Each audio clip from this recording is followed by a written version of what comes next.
1. This all went down during the spring break of my junior year of high school. My school was in a pretty small Iowa town with a district spanning several smaller hamlets. During the summer of 2014, a few friends of mine put together a film club that would make short films and compete in national film festivals against other schools. We were a pretty small group and found it kind of difficult to get together for any actual filming until spring break of 2015 when we made plans for a little excursion. 4 of us ended up going on the trip, myself and 3 members of the club. Let's call them Jake, Bill, and Kyle. We ended up choosing to go camping out at Mossy Glen Hollow, a supposedly haunted state park in northeastern Iowa. Since the 1850s, there have been several murders and suicides out at Mossy Glen, including a few decapitations and a hired hitman in the 1930s. Being the edgy teens we were, we jumped at the chance to go hiking and camping somewhere like that. It was within 15 minutes of a small town as well, so stocking up on food wouldn't be that big of an issue either. So, all lights green, we loaded up 2 of our sedans, programmed the GPS, and off we were for a spring break camping in some haunted woods. After the first hour and a half on the road, a few red flags began to fly. After the last large town before getting way out of the boondocks, my phone's data signal cut out, and the GPS randomly changed directions on us. Since none of us had any idea where the hell we were at, or where Mossy Glen was supposed to be, we didn't have much choice but to blindly follow the new route. Once we were firmly in the middle of nowhere, our GPS took us off of the paved highways and onto gravel roads.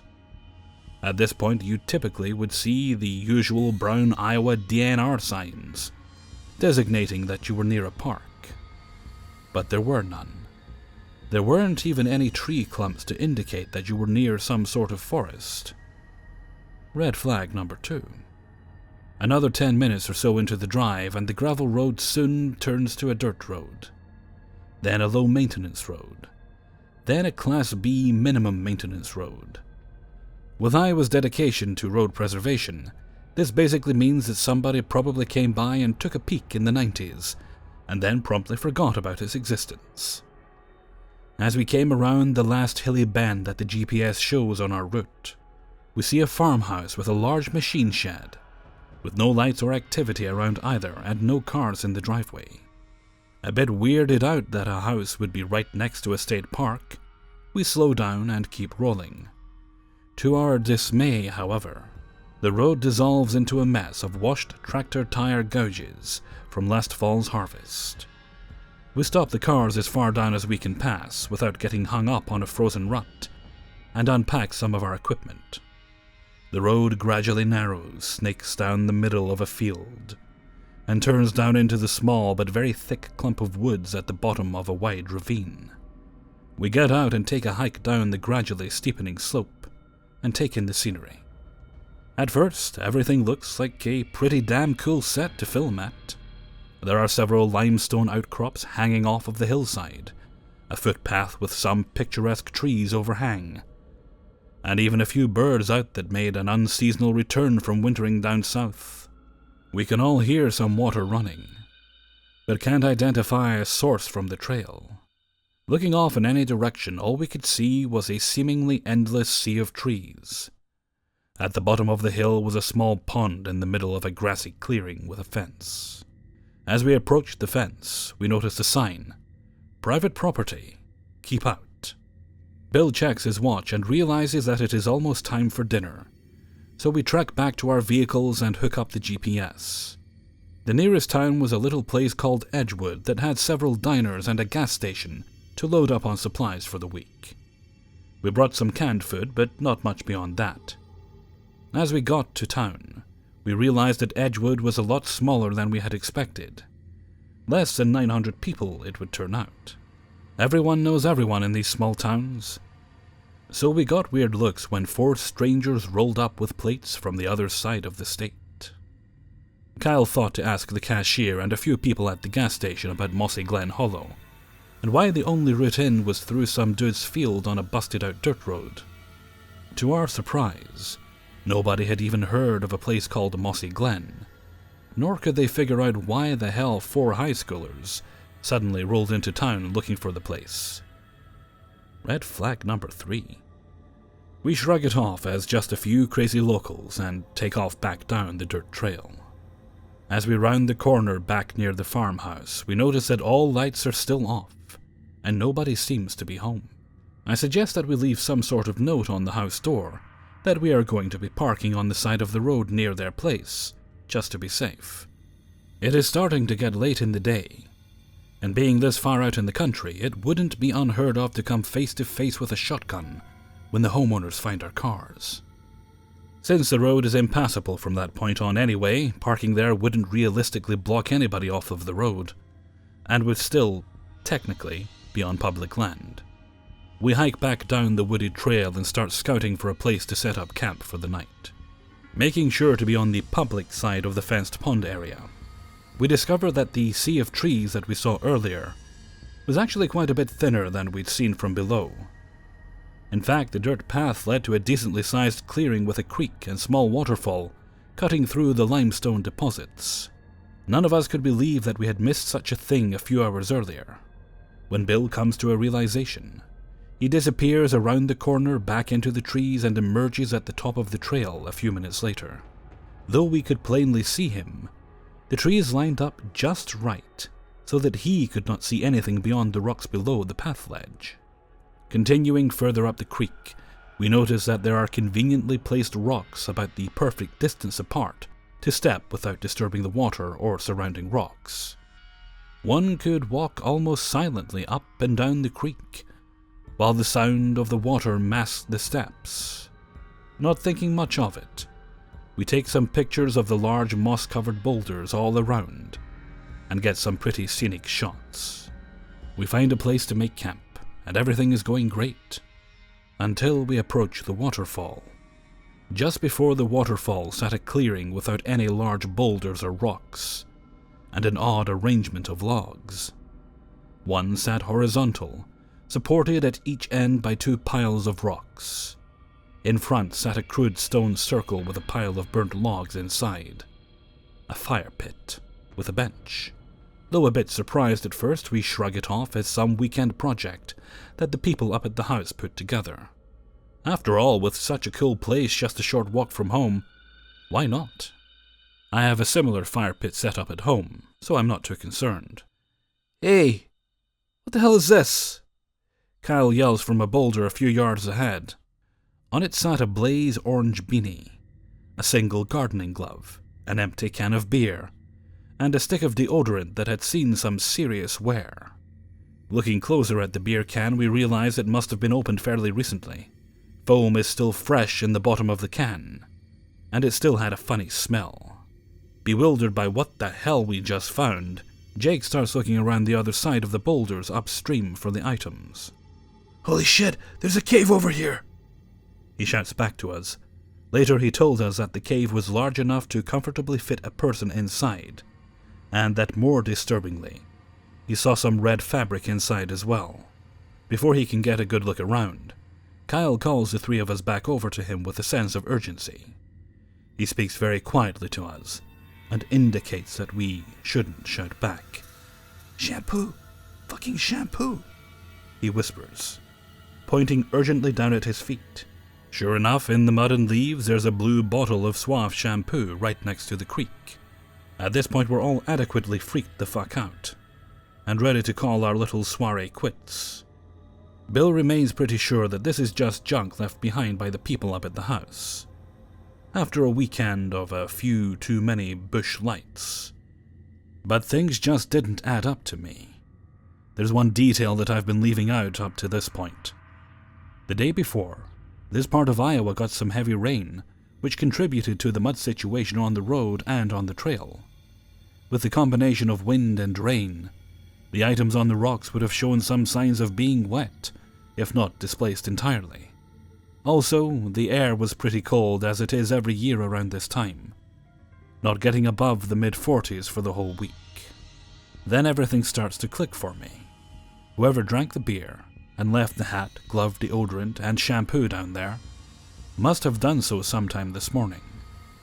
The fire pit also had fresh char marks on the rocks, and the wood had not been wet for a while, meaning that it must have been lit last night at the earliest.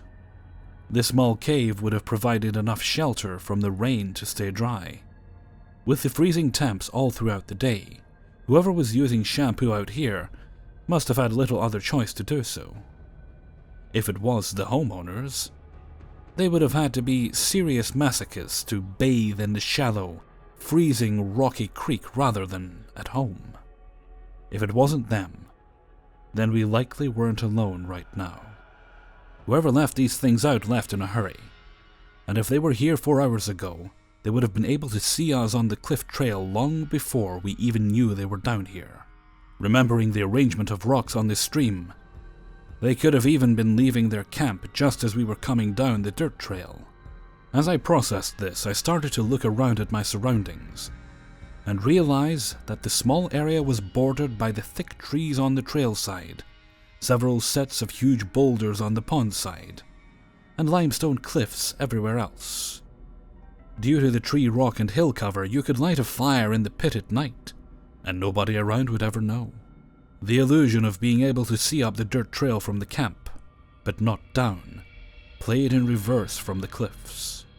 If you were wearing brown or green, you could easily see down from the rocks on top to the camp below, while blending in with the trees above. Coming to these realizations, I noticed something else, something more sinister. The birds and small animals that we previously heard are now quiet. Aside from the soft babble of the creek, the entire place is completely silent. As I start to explain this to the rest of the group, I see the wheels turning in their heads as well. Jake starts to head back to the small cave when a rustling up on the limestone ridgeline catches our attention. Something large was shifting around up there. Something that apparently didn't want Jake to see what was in that cave. We all look up, and whatever or whoever made the noise starts shuffling down the ridge toward the makeshift camp. Because of the high cliff, the only way down to us would be by going all the way back down to the pond, and then double back up the stream. Realizing this and almost shitting ourselves at how open we were, we book it back up the stream, up the dirt path, across the field, and back to our cars. On the drive back to Edgewood, we all try and process what the fuck just happened back there.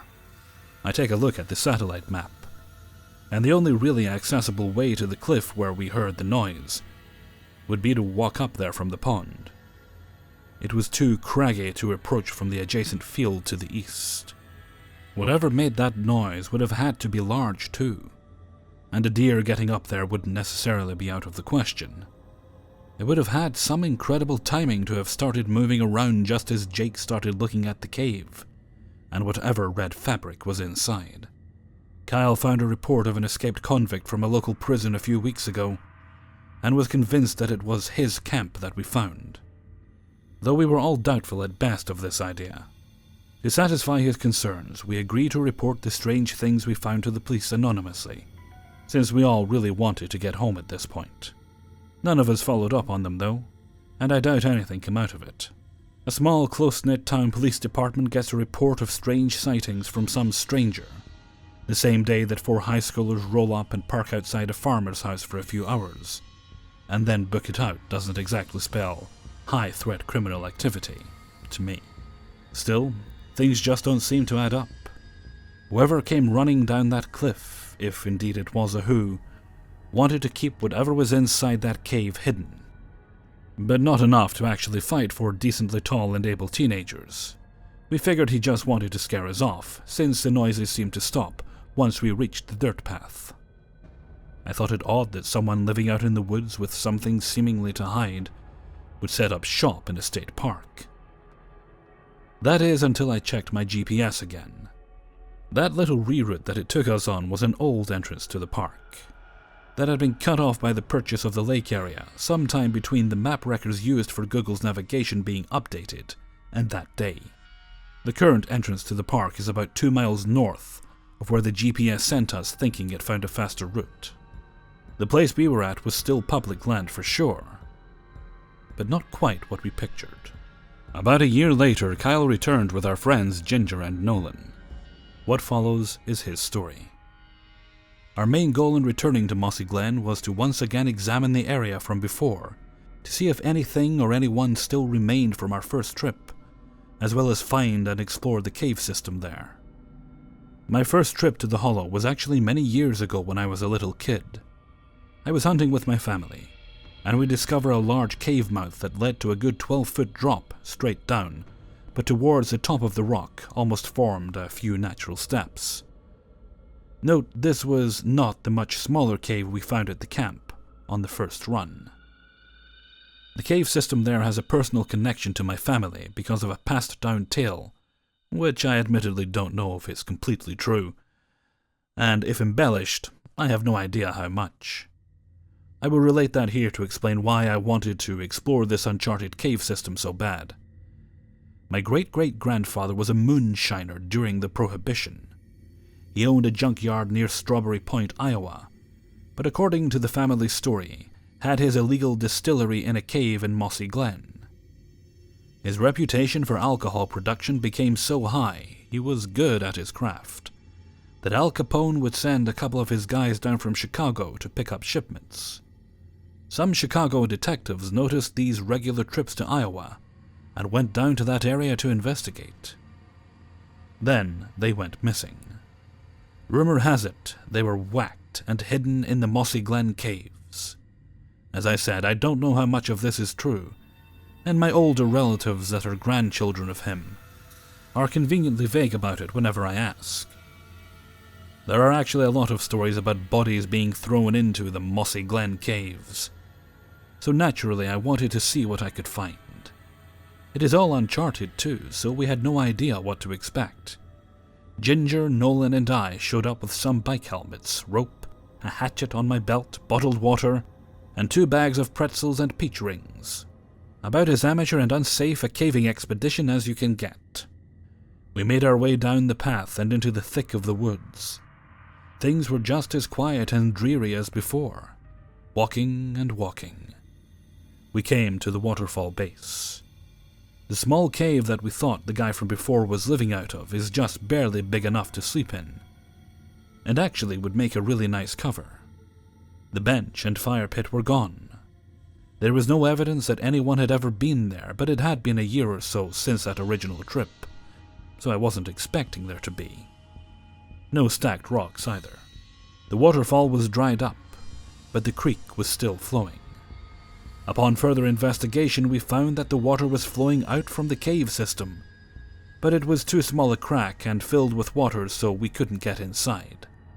We climbed up the left of the cliff's face because we didn't want to go around. There was a really nice limestone overhang that offered covering from the sun. Juniper berries hung down from the top, but we couldn't tell if they were poisonous ones or not, so we didn't risk a chew. On the way up, pictures really don't do justice to how high the cliff actually is. Ginger fell and hit his head on a rock. Then I fell and hit my head on a rock. Really should have been wearing those helmets. Eventually we got to the waterfall top and pissed off the ledge. Urban legend says that a woman named Lucille committed suicide by jumping off there, and if you say her name 3 times while standing on the ledge, she'll appear to push you to your death. Each of us did this, but received no communication from the dead. Ginger's nose started bleeding right after this, though, and he, being the superstitious type, he believed our supernatural prodding was the cause. Everywhere we walked, we left a blood trail.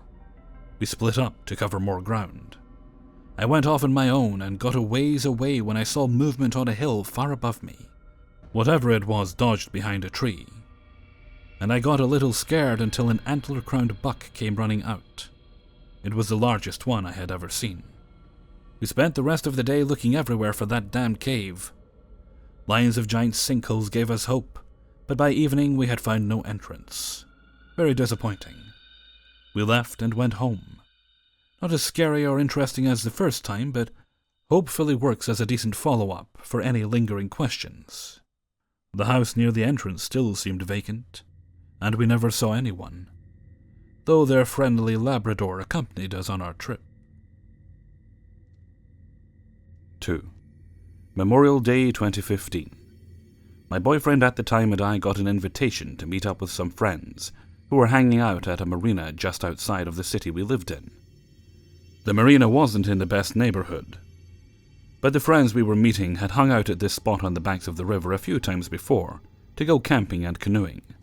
I'd heard from my friends about how the last time they partied here, a guy who'd just gotten out of prison ended up joining their campfire, and how it had made for a great story.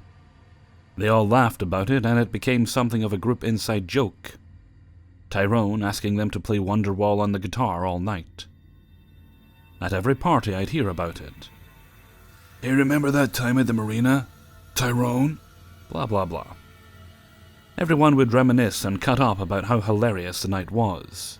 It became somewhat of a tradition for them to go to this place on summer holidays to enjoy the water and surrounding nature. Feeling invincible and that nothing bad would happen to us, we decided to join up with our 3 friends for a night that was sure to be a good story for future parties. We did get a story to tell, but it wasn't light-hearted like singing campfire songs with a convict. It was something darker, something that we'd only talk about in hushed voices at parties after we've had a few and could brave bringing the memory to light again. It was already dark by the time we drove the 20 minutes out of the city to meet up with them. Honestly, I was in a sour mood because I had to work early the next morning and didn't want to be out late. Why we hadn't left hours previously to meet them is beyond me. Knowing my boyfriend, myself, and our crew of friends, we'd end up drinking on the riverbank until we were too drunk to drive home, fall asleep outside. My phone would die, my alarm wouldn't go off, and I'd miss work and get in big trouble. I remember standing in the parking lot once we arrived and feeling extremely unsettled. I was pouting against the trunk of my boyfriend's car and giving him a stern talk, saying, "I can't be out too late. I have to work tomorrow. If we end up camping here tonight, I'm going to be pissed. I don't even want to be here right now." But since he was the one who had driven us out here and was looking forward to hanging out with his friends, I didn't push it. He promised we wouldn't be out late and that we wouldn't get drunk. I almost demanded that he take me home right then because I felt so uncomfortable being there. But I didn't want to ruin our entire night. At the time, I chalked it up to being in a bad mood and acting like a Debbie Downer. But what ended up happening later told me that I should have listened to my instincts and gotten the hell out of there ASAP. The marina is essentially just a big parking lot with a couple of boat launches and a pathway that went into the surrounding woods around the river. It was isolated, poorly lit, and since it was a long holiday weekend, all types of people were out partying in the woods. There were at least 4 other cars in the lot, one of which was our friend's car. We unpacked the car and started walking through the woods on a narrow path, with a 6-pack of beer and our phone flashlights to see in the darkness. Our friends were already out on the riverbank with their canoe and had texted us their location. My boyfriend had also been there before, so I followed his lead. After a few minutes of walking into the woods, we heard 2 guys behind us talking in slurred speech to each other, saying something like, "You guys have a good night?" We assumed they were just wasted or high and laughed, responding, "Yeah, we're just getting started." They mumbled more to each other incoherently and went off on a different path into the woods with their flashlight. We didn't get a good look at them, but I remember they were wearing gym shorts and cut-off muscle shirts. It had startled me a bit because they seemed to have come out of nowhere. But they didn't seem threatening. We brushed it off and weren't concerned that we had run into other people since we knew we weren't the only ones at the marina. Now it seems like they could have been stalking our movements over the course of the evening, because of what was to follow. I'll try to explain the landscape a little more for details that'll be relevant later on. We were directly on a rocky riverbank. So to our one side was water and to our backs was the woods. We had entered the woods from the left end of the parking lot, if you were facing the river, and took a path that eventually forked in the middle. Once you reached the fork, by going down the right path about 50 feet or so, you wound up at our campsite on the riverbank. If you stayed straight on the path, you went deeper into the woods until the path met some fallen trees, really overgrown brush, and ended. The spot we picked had a large, flat, open embankment, but further up, The path pretty much dropped off into the water as it was on a steeper part of the hillside. It seemed to us at the time that there was one way in and one way out of the area, and that anyone who went up the path essentially had to walk past where we were all sitting.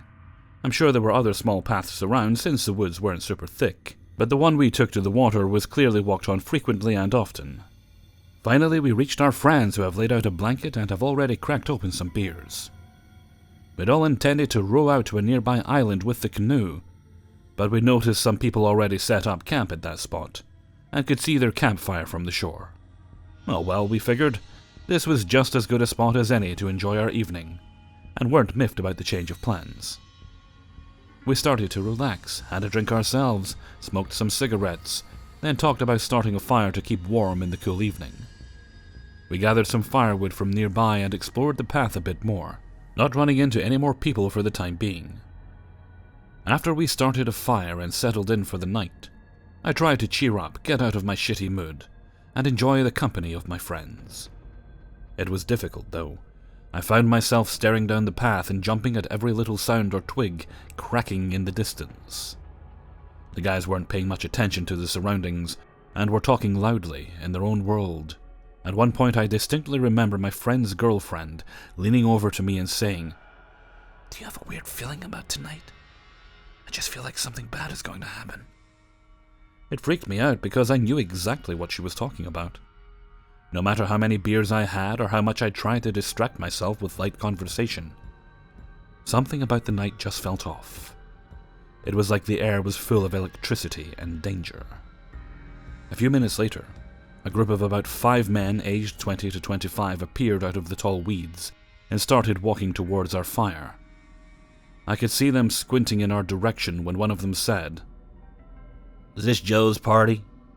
I made out some silhouettes of figures in gym shorts, but couldn't discern any physical features because of the way the campfire was casting shadows around the trees. They had plastic bags in their hands, which I assumed were full of towels or after-swimming clothes. We all said, "No, you got the wrong group."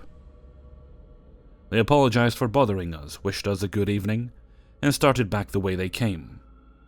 It seemed then that their group split off into 2 different parties, though, because after the interaction 3 of the guys stayed close by the tree line, trying to kick over a stump in the ground, making a ruckus, and 2 more had gone further up the riverbank with their flashlights. I could see the light dancing off the tree branches and the water, but having walked further up the path earlier with my boyfriend for firewood, remembered that the path turned into a dead end. I waited for the light to start coming back toward our campsite, or the group to walk back by us, heading back towards the parking lot, but they never passed by us again. The 3 guys messing with the stump left after a while, and I figured they went to find Joe. The flashlight beam disappeared from view, and I stopped thinking about it, turning my attention back to my friends. About 20 minutes passed when our conversation was broken by something that made us all go dead silent. Suddenly we hear a man about 50 to 75 feet away yell loudly, "Hey, what are you doing, man?" Then a sort of shuffle of feet and movement. "Get away from me," he yelled. "What do you think you're doing?" Then the sound of something making contact with skin. "No! Stop!" We could hear a struggle taking place. "Help! Somebody! Help me!" Followed over and over and over. It then dissolved into what sounded like an assault. We heard something hitting something, maybe a fist and the man's body, maybe a blunt weapon or knife, as he screamed for help. We only heard his voice as the assailant seemed to have surprised the guy, and began attacking him without saying anything. He yelled in agony for what seemed like forever until he finally went silent. You could hear his voice weakening, his groaning faded as it seemed he went unconscious or worse. I could never unhear the sound of it to this day. My friend yelled into the distance, "Yo, what the hell?" And it brought us back to reality. Whatever had just happened had happened just beyond where we were sitting. We had a small fire burning, we were very clearly visible from the tree line, and 5 of us had just witnessed someone being brutally attacked. The rushes and weeds near us started rustling as all chaos broke out in our campsite. We had to leave the area and fast, but we were cornered. We stood up, grabbing bags, shoes, only what was necessary and within reach. And we got ready to run. Someone doused the fire. We couldn't take the path since that was likely where the attack had just taken place, and someone was probably about to burst into our campsite and ambush us. I didn't dare look behind me. The canoe. It was the only way out. We started pushing it out into the water in a panic. I got in first, uncontrollably shaking and sobbing. My boyfriend had sense enough to grab my purse and handed it to me as he helped my friend get the canoe far enough away from the shore so we could push off. My friend's girlfriend was holding me, trying to calm me down, but I was too afraid to move or speak. Everyone else was silent, with straight fear written all over their faces. With 5 grown adults in one small canoe, all I could picture was the boat capsizing, or someone picking us off from the shore with a gun. We paddled out into the middle of the river and watched our campsite disappear around the bend.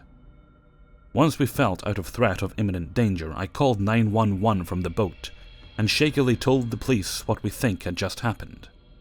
The cop on the line was impatient and terse, only saying that they'd already gotten a call about the situation, and he hung up on me. As we floated down the river, the boat launch at the marina came into view. We could see from the water that the parking lot was alive with ambulances and police cars. We hurriedly docked the boat and climbed out, carrying the canoe up the ramp. No one stopped us to ask us any questions or even noticed us. A frightened group of hippies, conspicuously dragging a canoe behind them.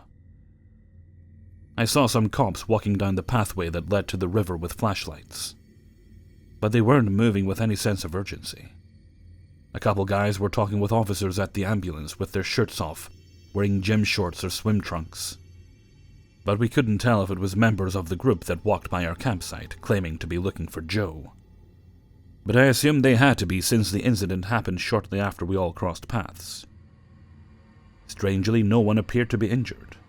The ambulance cab was empty, no one was in handcuffs, and everyone just all seemed to be talking calmly. Something was off. But we didn't stick around to find out if they found anything in the woods. We searched news stories for weeks after the fact and found nothing talking about the incident. No victim, no attacker, nothing. We were in the wrong place at the wrong time. What happened to the guy who was assaulted, or was he just faking it to fuck with us? We were almost victimized by a group of dangerous youths that had scoped us out, seeing us as easy targets. We speculated that this could have been an attempt to lure us into the woods to jump us, among many other possibilities. But we never had any answers about what happened in the woods that night. The next day, some of the group went back to gather up supplies that we'd left behind in our panic. They didn't find anything stolen or strange on the path near where this happened. I've never been back to that marina, and that group of friends has since dissolved and moved to different parts of the world. We went out looking for an evening of fun, and got more than we bargained for. I was personally traumatized for weeks. Any sudden noises or surprises sent me into fits of panic, sobs, and shaking. Eventually, I was able to stop hearing a man scream for his life every time I closed my eyes. I'm glad we were all safe that night, but suspicious river people with a violent agenda, let's not meet. 3. I'm female, and at the time I was around 16 years old living in Washington. The story begins when I'm hanging out with my at-the-time best friend Kaylee at my house. We would often spend a lot of time hanging out together, but I lived way out of town, so her visits always entailed spending the night 1 or 2 nights over the weekend. This was one of those weekends, and after a long Friday night of hanging out and watching movies and making jokes, we get up the next day about noonish to a breakfast spread that my mom always prepared for us. We gathered up some food and scamper upstairs to play on the computer. I sign into my MSN account and see that someone from an unknown email has added me. Somewhere in the email address, the name Troa Barton was visible. You know, from Gundam Wing. So I figured as a person with many friends into anime, it must be one of them. Boy, was I wrong. "Who was that?" asked Kaylee, and I replied with a noise that implied I had no idea. Without pause, this person messaged me under the name Troa Barton. Kaylee gasped, "Oh God, no, it's Troa!" I had no idea if she was joking or being serious, so I gave her an incredulous look. She proceeded to tell me that there is this 25-year-old man who called himself Troa, real name John, but preferred to be called Troa, who was playing Dance Dance Revolution at the arcade one day, who was tall and greasy and sat right next to her. He was all sweaty from playing on hard mode. Some of her other friends were there, Josie, Malachi, Lexa, and Devon, but they had gone up to play, and she was sitting by herself. Kaylee is not exactly a person who likes her bubble invaded. So when I heard that he was literally pressed right beside her and talking to her, I imagined she was just overreacting, and I didn't let her finish her story before I started typing back to Troa. This is how our conversation went. And I'm not exaggerating on his skills with the English language. In fact, I'm trying my best to make it readable. Troa. Hello, is this Blue Canary? Me. Yes, how did you get my email address? Troa. Lexa gave it to me. She said you could get me in touch with Joe or Kelly. Kaylee looked at me horrified and said, "See? This guy's a total creep. Josie and I were playing DDR, and he was totally just creeping on us. To the point that he leaned his head on my shoulder and literally asked, 'I'm not creepy, am I?' Tell him Josie doesn't want anything to do with him." It was absurd, and I laughed. I thought he must have just been trying to be funny. Obviously, it didn't really occur to me to be creeped out until later, when I realized that this guy who was 25 years old was flirting with 15 and 16-year-olds. So I continued to have a conversation with them. Me. "Yeah, but why didn't Lexa give you their information?" "She doesn't have it," chimed in Kaylee. "Thank God, do not give him our information." And I assured her I wouldn't. Troa. She said she didn't talk to them on MSN, but you could help me get into contact with them. I was really hoping to get a hold of them, so please, could you help me? Me. I'm not really too close with Josie, so I don't have her information. I'm not going to give you Kaylee's information because she's in the room with me, and she told me she doesn't want you to have it. Kaylee punched me in the shoulder for letting this creepo know she was there. Troa. Well, let her know, I think. They're both really pretty girls, and if they don't have boyfriends, I would like to know if either of them are interested in going out on a date, maybe. Ew, no! Kaylee gagged and flailed and shuddered. I took the liberty of translating for her. Me. Yeah, she says you're too old for her. Also that you're creepy, and to stay away from her and Josie. Troa. That's not fair. We've barely met. How can she judge me like that without even knowing me? I'm a nice guy. And so what if I like young girls? I'm young at heart. And so on. Troa proceeded to whine and complain at the both of us, and beg and probably even cry. You'll find out later that he was prone to crying, manipulating and lying a lot, telling us about how he has such terrible luck with girls, and this girl Amy, his longtime girlfriend, stole away most of his young dating years because he had committed himself to her. And after 3 years of being together, he dumped her, and he's still heartbroken and clinically depressed, yada yada. I felt really bad for his sob story because I was young and naive, but Kaylee told me to stop talking to him, so I signed out and we did our own thing for the rest of the day. But because I'm the sort of person who always wants to help people, I got myself in way over my head when Kaylee left, and I started talking to him on my own. After all, I was within his target age. I talked to Troa frequently starting that night. To say I was fascinated would be only partly correct. The other part was because I genuinely felt sorry for him, and for some reason felt compelled to try to help him out of his predicament. All the while he kept talking about this Amy girl, his first love, the girl he dated for 3 years who broke up with him and sunk him into depression. I guess you could say we became friends in some weird way. Kaylee couldn't believe I was still talking to him, but I really only did it out of pity. At least at first. We shared basic information about our lives. He showed me pictures of himself. The picture I remember the most was him in some dorky dramatic pose. Even while the image was heavily photoshopped, I could see he was scrawny as hell, probably only weighing a little more than me, about 105 pounds. In the picture, I shit you not, he is wearing leather pants, a net shirt, some kind of puffy jacket, and fingerless gloves. He wore headphones around his neck, and behind him were these DDR machines. There's a title on the picture, and it read, Troa Barton, Master of Dance Revolution. He had a way of talking himself up. He was a narcissist. He often complained to me a lot, mostly about how he could never land a girl despite being a total genius, which I doubted greatly, but also about how revolted he was by homosexuals who would hit on him when he was playing DDR. He was a homophobe.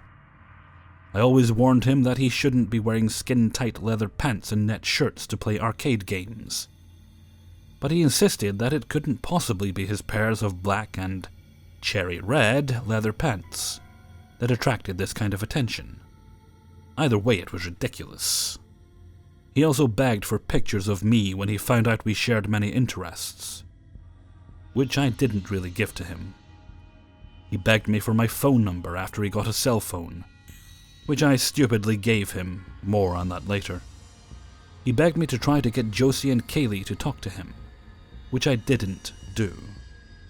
And he begged me to try to help him get over Amy. This challenge I accepted head on. The one thing I forgot to mention is that while Troa seemed pretty normal, he had this remarkable ability to annoy the hell out of me and piss me off by saying really stupid and ignorant shit. But for some reason I always felt sorry for him and never just blocked him. He was just so pathetic that I felt like I was the only real friend he had. But moving on. Eventually, he felt that we had become close enough that he wanted to share with me his personal blog and his artwork. This is where it started to get really creepy. Every single post on his blog was either about Amy or mentioned something about her.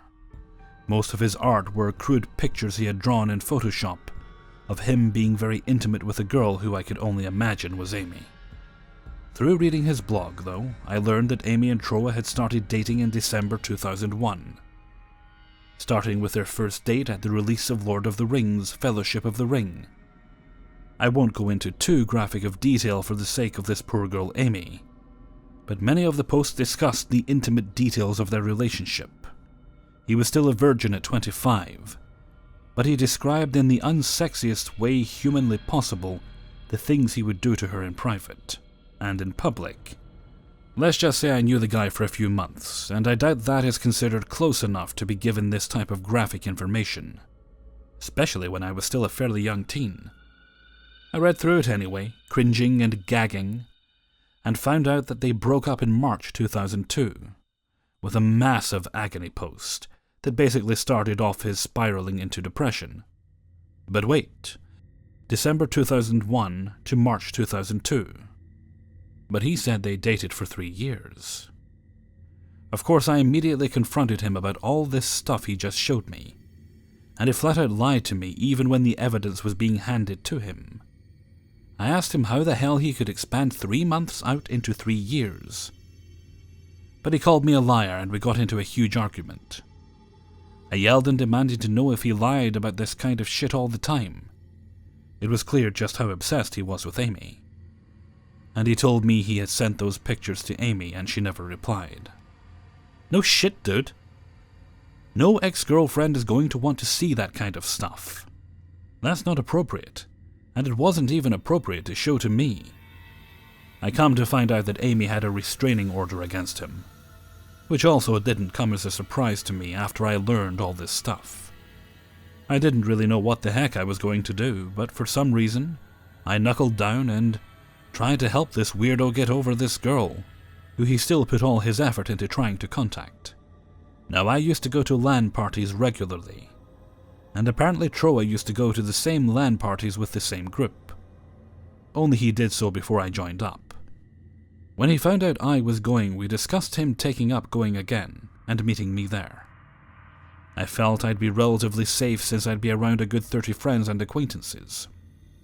Troa asked if Kaylee was going to be there, and of course she refused to go if he was going. I arrive late. I always arrive late. But I have all my stuff together and I pick a spot right beside Devon, who was also there. I ask where they've got the balls, an energy drink stocked, and I head on over to get myself one. On my way over I see Troa off alone by himself near the cooler and he notices me.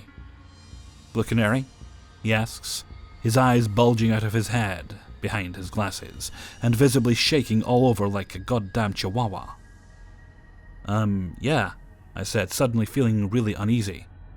"How's it going, Troa? You're shaking." God, saying it out loud was so weird and unnatural.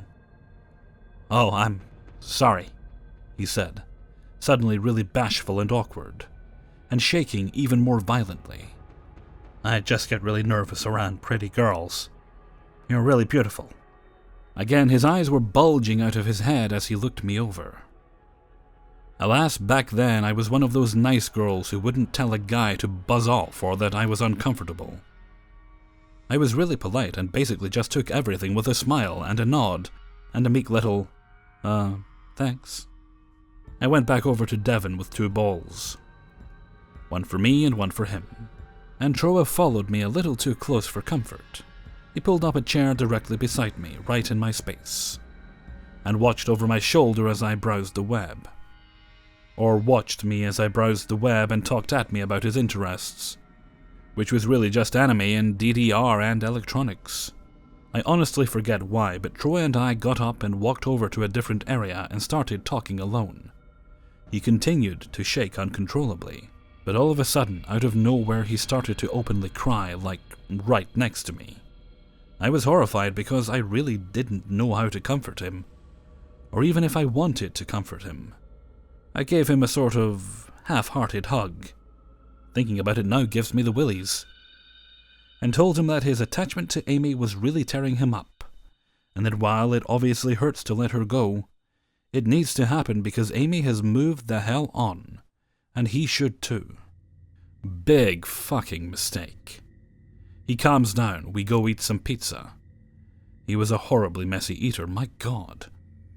Play some games with friends, and when the LAN was over, we parted ways.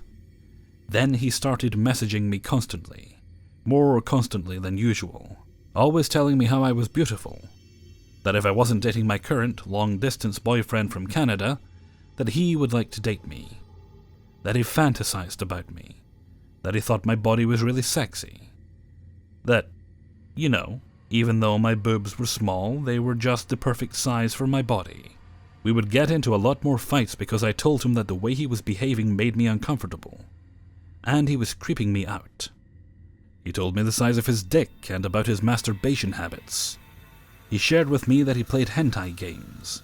He told me anime characters I should cosplay as, all of them being scantily clad blondes, I'm blonde, in bikinis or tiny schoolgirl dresses. I started to get so mad at him all the time, but every time I would calm down, forgive him, and get over it because I didn't want to just leave him with no friends. Mostly because he talked about how he wanted to commit suicide. Like all the time. He would cry and tell me the days he almost considered doing it. Sometimes he blamed it on me, other times he told me he was afraid I'd blame myself. Shit was crazy and it really started to fuck me up psychologically. One night he accused me of making up my Canadian boyfriend to make him jealous and make him want me more. I was absolutely livid with him. I told him that I didn't care if he killed himself over me. Don't do this, kids, it's not funny. I've regretted saying it ever since. Because that was the last fucking straw. I blocked him. And then the calls started. In that one night he called me 50+ times. With long messages alternating between how much he loved me and how much I was a horrible, abusive bitch and a terrible friend. And he'd be crying in some and spitting angry in others. I blocked him for a long time, but the calls and texts wouldn't stop. Day in and day out, he would harass my friends and message me on accounts to websites I never even told him I had. until one day I thought it wasn't worth it to have him keep annoying everyone over me being a pussy and blocking him. So I unblocked him. And things only got worse. By this point, I became very cold and mean with him, often yelling at him and calling him cruel names. He and I would argue, but he always seemed to talk to me like nothing happened whenever he called me and left messages, which only made me more livid. I was losing my patience with this guy. But one fine day my birthday was approaching, and he told me he got me a gift for being such a good friend. I told him I didn't want it, that he should give it to someone else because I didn't want to meet up with him or see him ever again. Then he told me about the rigmarole he went through to get it, and that I wouldn't even have to see him again if I just came out to get the gift. At the promise of never being bothered again, and also feeling quite guilty, I went to the most public place I know, though I didn't go without other people to help keep me safe. By this time, I didn't trust this motherfucker in the least. He was a pathological liar, and he might try to pull something. On the other hand, I knew I could defend myself against him because he was a total milquetoast. So I went to the mall to get the gift, and we met in the arcade next to the DDR machines. Where else? I did not open it there. I didn't want to give him any enjoyment out of the experience at all. Instead, I stuck around and watched him play DDR and listened to him talk about himself. It was clear he was trying to show off to me, and again, he was continuing to shake like a chihuahua and bug out his eyes at me. While we were at the mall, he felt this need to compulsively buy me more things, despite me telling him to not, and that it wasn't fucking going to win me over. I was so frustrated and angered, but for some reason, he wasn't exactly acting like a blatant creep this time around. Yes, he was acting like a creep, but not on the creep level he usually behaved on. Maybe it's because he knew my mother was around, and that he should behave on that account. It wasn't so much the mall meeting as the days that followed. The gift was just an attachment for my Wii, for those of you who care to know. Nothing creepy or anything like that. Just the kind of present you would buy a person with a Wii, while also still not knowing enough about their interest to get them anything they'll want or use. I got online and he immediately messaged me about how we should do that again sometime, but I reminded him that he said I never had to see him ever again. Of course, he pretended to not remember saying that, but I told him I was going to stand by it, and he can just get the fuck over me already. We had a long talk, which involved a lot of him crying and calling me, and telling me, and again leaving me dozens of messages about how horrible I was and him trying to guilt me since he had bought me a present. I told him I could just mail it back to him if he felt that way, because he sort of gave it to me against my will in the first place, but he still insisted I keep it. I basically got way too angry and cursed him out in every attempt to crush any hope or dream he, a by now 26-year-old man, had in dating me, a by now 17-year-old girl. It seemed to have worked, save for the occasional drunken phone calls about how much he loved me, and him messaging my mom on Facebook many years later after I broke up with my boyfriend, saying he would like to date me. Ugh. Just ew. Now this is by no means the last I heard of him, or the last I saw of him between the gift giving and the message on my mom's Facebook page. There was a brief time where he would magically show up places I was going to be, and literally chase me down if I ran to hide from him, or send me midnight text messages about how much he missed me. He would tell our mutual acquaintances and friends whenever he caught up with them how sexy I was and how he wished he could date me, but at the same time spread hateful rumors about me, that I had a drinking problem, that I was cheating on my boyfriend, that I was anorexic, and that I was a creepy furry, a rumor that has literally followed me into the workplace to this very day. He denied to my face he was the origin of these rumors, but my friends came to me telling me that Troa was the one telling everyone this garbage, and that they had heard it straight from the horse's mouth. After he lost his virginity, he became more aggressive. I started to only keep in contact with him to know where he would be, so I could avoid him like the plague, and to make sure he wasn't harassing anyone else. I started to make it my duty to warn the poor innocent girls he attempted to prey on about the things he did to me, and I promptly got backlash from him for telling the truth to these poor little ladies. How dare I try to ruin his life and keep him from dating? How dare I stop him from practicing his pedophilia on unsuspecting girls? One of these girls, Katrina, was about 15 or 16 years old, and in the Running Start program at her high school. He literally followed her around the community college campus, forced her to kiss him, and attempted to touch her inappropriately, despite her telling him no, to leave her alone. I do not feel bad for warning girls of the shit he's tried to pull. I told her to report him, but she felt she didn't have enough evidence. There was a young girl named Dew, too, 13 years old, that I warned. I'm proud that I completely managed to nip that in the bud. I had lied to him a long time ago, and told him that I had changed my number. So when he started to show his true colors again, I got fed up. He emailed me in a fit of rage. This is the small back and forth we had. Troa, you don't value my support of you and Sam. Hence you blocking me is a sign that you don't want me to want you and Sam to be happy together. So you're basically requesting me to try and get in between you and Sam. By blocking me, that's the message you sent. Sorry. My blocking you says leave me the fuck alone. And leave everyone I know alone. That means I don't want to deal with you. That means if you interfere, I would have to deal with you. That's not what I want, you dolt. You being a dumbass is not going to make me unblock you. Shut the fuck up and get the fuck out of my life.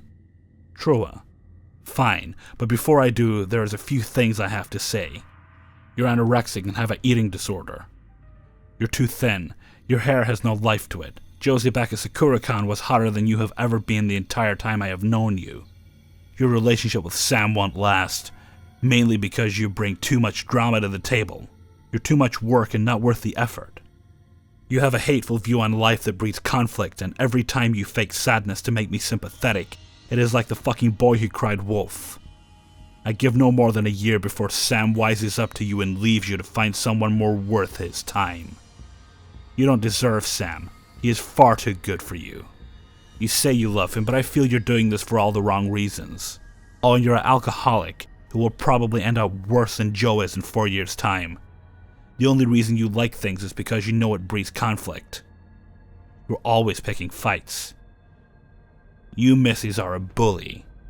Why you ever gave me the perception you were helping me to begin with is beyond me. You ended up hurting me.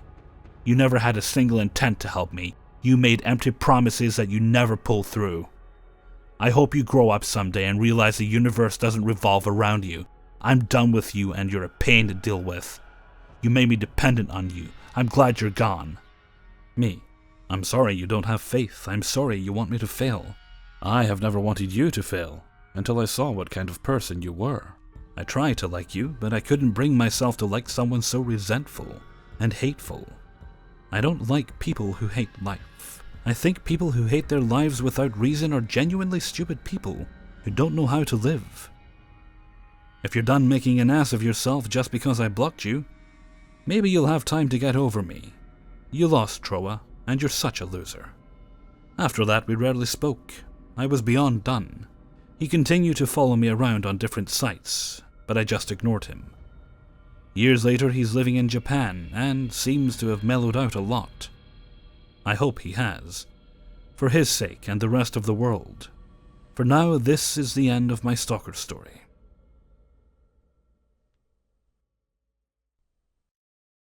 Hey everybody, Hellfreezer here, and thank you very much for listening to 3 True Scary Stories, episode 300.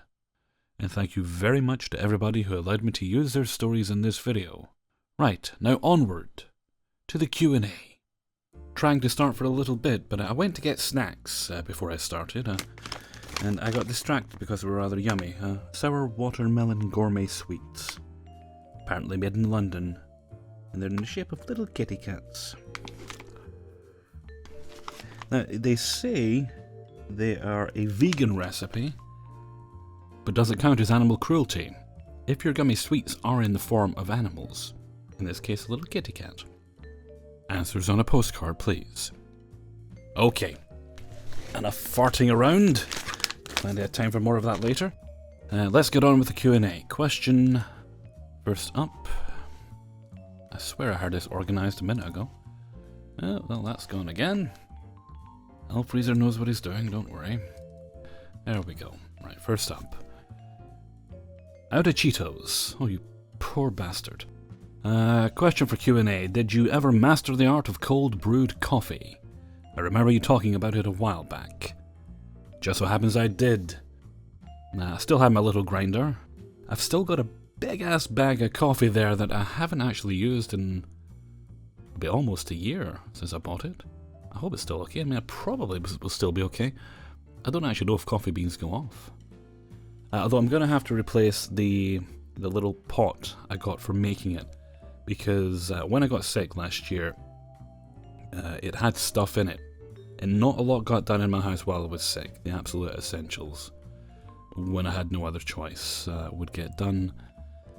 So it sat for a while before eventually I realised, oh, that's been sitting for ages, I can't believe that. It just kind of got put to the side and forgotten about. I should probably empty that out. So I emptied it out and it was a bit stinky inside. It's been cleaned and washed and scrubbed many times since then.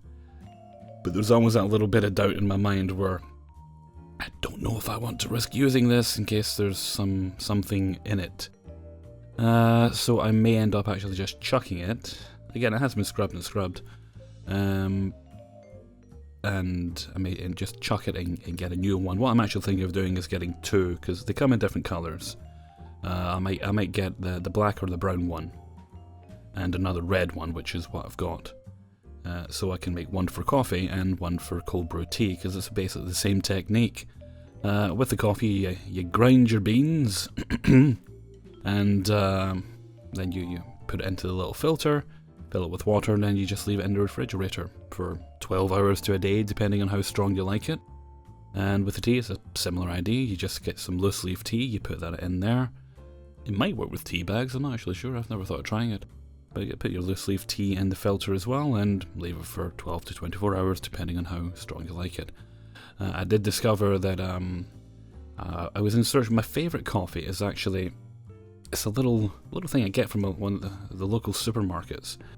It's a Starbucks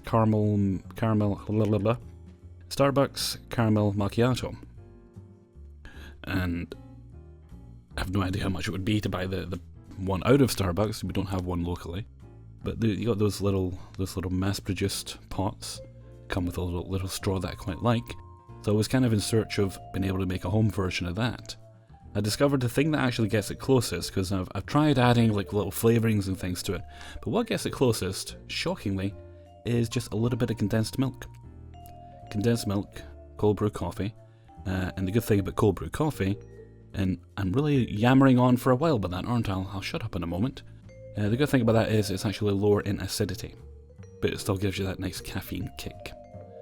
So yeah, I discovered that condensed milk gave me that flavour. Just don't go overboard with it, because you can make it too sweet. Okie dokie. I think that answers that. Up next is Jean Erickson. Erickson. Sounds like a Viking name. Are you a Viking? Okay, anyway. Thanks for the video. Have you ever considered reading audiobooks? I'm assuming you mean outside of the channel, and that might actually be happening soon for me. I was contacted by an author, and I can't remember which story it was. It wasn't too long ago. I did a paranormal story. I was with this man, his partner, were in the house, and this thing seemed to be attached to his boyfriend. This kind of like entity, and it emerged that the boyfriend had been doing some rituals and stuff. It was one of the I can't remember what paranormal video it was, but it wasn't too long ago. Anyway, the person who wrote that story had also written a number of fictional books, 3 so far I think it is, and they liked the reading, and they asked me, have I ever considered doing it, would I be interested, and I was, so we've been discussing that. The only thing, I have the first book, I'm ready to start recording it, especially now that episode 300 is over with. I was kind of feeling the pressure of that looming week by week. It was like, well, I know what I need to do, it's just a matter of doing it. I don't want to mess it up because it's such a big thing. But now that the pressure of that is past, or at least it will be by the time you guys hear this, then I can focus on other things, because there's other things upcoming. There's a collaboration with Insomniac. I think I can mention who I'm doing them with now, because it looks like they're definitely happening. I sent him the audio. I'm just waiting on him having time to do his part, because you can get really busy being a narrator. I'm also doing there's one I mentioned last Q&A that was with, that had fallen through, that I thought had fallen through, but I think it's just a matter of the narrator had gotten busy, and they eventually managed to get back to their YouTube channel, and they contacted me saying, sorry it took so long, here are the stories. So they've sent me some stuff. Now I need to find time so I can source and record some stuff for them. And that narrator is Amore Star. And she's actually been doing this for quite a while, Amore Star has. She was one of the narrators I listened to before I started doing my own thing. So they'll be upcoming at some point. And it also means I now have time to start work on this audiobook. But we've agreed on how payment will happen. Won't go into details, because that's kind of a personal businessy type thing, but I do need to look into contracts, because I think we should probably have a contract just so each other's responsibilities is laid out. But I won't go in any more into the businessy side of things on that, because as I say, that's something that's kind of between he and I. Okay, let's see, who's next? That was probably more of an answer than you asked for. Okay, we have Crystal Dawn. Oh, hey Crystal, I remember you from the last Q&A. How tall are you? I'm 5'10"-ish. Not sure if it's slightly more. I think it's 5'10", maybe a teensy-weensy bit more. What colour hair and eyes do you have? I have rainbow-coloured eyes and purple hair, or brown and blue, depending on which one you want to believe. And you can at least give us that. I would do anything for love, but I won't do that. Oh no, no I won't. Okay, no, moving on. Mark French. Hellfreezer, have you ever thought about doing audiobooks? I'd love to hear you read some Stephen King books. Now, just so we know, even if I have double questions, I'm going to pop the question up on screen, just so you guys know I've seen it. I'm not being a poopy head, and I want to give everybody a chance to see their questions. And this one is a little bit different because it lets me talk about something very dear to my heart, which is copyright. I can't do Stephen King books because Stephen King might have an objection to a little narrator from Scotland sitting cross-legged on his bed in his house narrating his books. There's many books I would love to narrate, but I must, and I'm happy to be, respectful to copyright. My only option would be to try and license those books, which would be very expensive for me to do, and there's no guarantee I'd be able to do it because other people will have the rights. But, as I said to the previous audiobook question, I am going to be doing books at some point, just not necessarily by established authors like Stephen King, Neil Gaiman, Kim Newman, and so on. I mean, if that was the case, I could give you a list of books I'd love to read. I'd do the entirety of the Anno Dracula series, I'd do Good Omens, I'd do all the Hitchhiker's books, I'd do all the Harry Potter books, and so on and so on and so on, and that list could go on forever. Okie dokie, who's up next? Endurance 5 Indie, I'm just gonna call you Marshmallow. Q&A question here. If you had a gangster street name, what would it be? What, you mean Hellfreezer's not gangster enough? What would your mafia name be? Example, street name, Lil Sweet, mafia name, Tommy Two Chins. Calling me fat? I would take you outside and sort you out, son. But see, gangster name. I am so very white that if I attempted to carry off a gangster name, it would only emphasize just how ridiculously white I am, and all the other gangsters would poke me. Perhaps with fun, possibly with knives and bullets. Though I could totally see myself being called Big Freeze or something like that.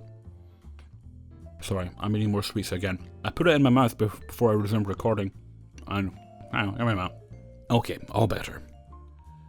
And a mafia name. I'm flattered you think I could even survive in the mafia long enough to earn a nickname. Freezes with the fishes, that's probably what they'd call me. Because I'd be dead. Hey, alright, come on, El Freezer here, I'm gonna send you what? There's this guy right now. You don't need to ask no too many questions or nothing. But there's this guy. Maybe he owes us some money. Maybe you go over, have a conversation with him. Maybe if you don't walk out with the money, you walk out with like his ears in a napkin or something. I'm not saying that's what's gotta happen. Just a possibility. I'm just spitballing here, Then I say to them, oh no, I don't think I could do that. Cut off someone's ears? All the blood. They might need their ears for hearing things. At which point someone comes in from another room, they've got a violin case, and they don't really carry themselves with the demeanor of someone who plays the violin, and that's all she wrote. Okay, what's up next? Alexander Moore. Question for Q&A. Have you ever heard of the YouTube channel Horror Nights? No, I haven't. I hope that wasn't just an excuse for a plug. Jamie Tucker. Hi, Hellfreezer. How long have you been narrating and editing for YouTube? I have been doing YouTube, I'll be 3 years in November total, and it just went at the end of May there, it was 2 years full time. And going full time was a delightful choice, shall we say. I've been very happy doing so. And not only has it afforded me a better sense of satisfaction in what I do for a living, it's also afforded me to make changes in my life that have been generally for the benefit. As you guys know, I had a bit of a health downturn for a few months there, during which everything went awry. But one of the things, I'm mostly better now, and one of the things I was really able to get sorted was my psoriasis. That's like 95 to 98% gone now, and I feel a lot better because of that. But if I wasn't my own boss right now, I really would not have had the time to do that, because those appointments are 3 times a week, and not a lot of jobs would, let you shuffle your schedule about to have those appointments. So yeah, that's how long I've been doing that. Okie dokie. Alexander Moore again. Have you heard of plush and puppet channel Super Mario Logan? I have not, but no. Okay, now this was interesting. I got these exact questions twice, about a month apart. These are the most recent ones, from 2 separate accounts. I'm assuming, and interestingly, they were written exactly the same way. Like exactly the same way, punctuation and everything. I'm assuming maybe someone just lost access to their account and they copy-pasted their answers or something. Or they had 2 accounts and they just did it as a reminder, I'm not sure what.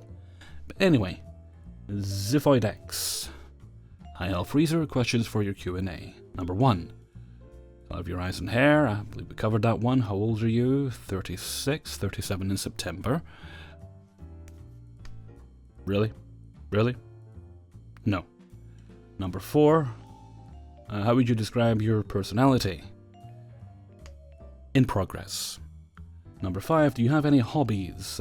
Yeah, I do, actually. What I love to do, it's it was something in the past year or so, something I've always wanted to do, but I came more into it in the past year or so. I discovered I rather enjoyed restoring old pictures. And more than that, I like to take black and white pictures that I've never been in colour and colorizing them.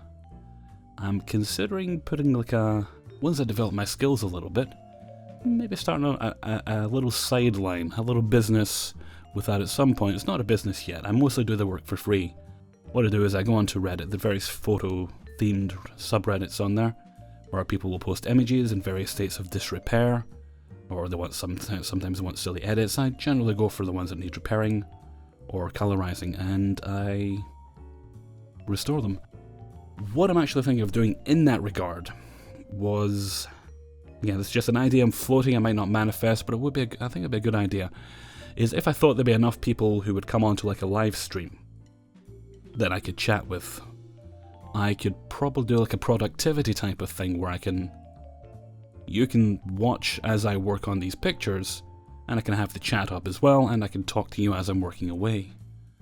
So I'm considering that, because you've got people like Count Jacula. He does a lot of live streams, very lengthy ones as well, and he'll play video games. He'll get people on. They'll chat about various things. But that particular format wouldn't work for me, so I thought maybe something like this would work. I mean, there's probably less copyright issues there than there would be with playing video games.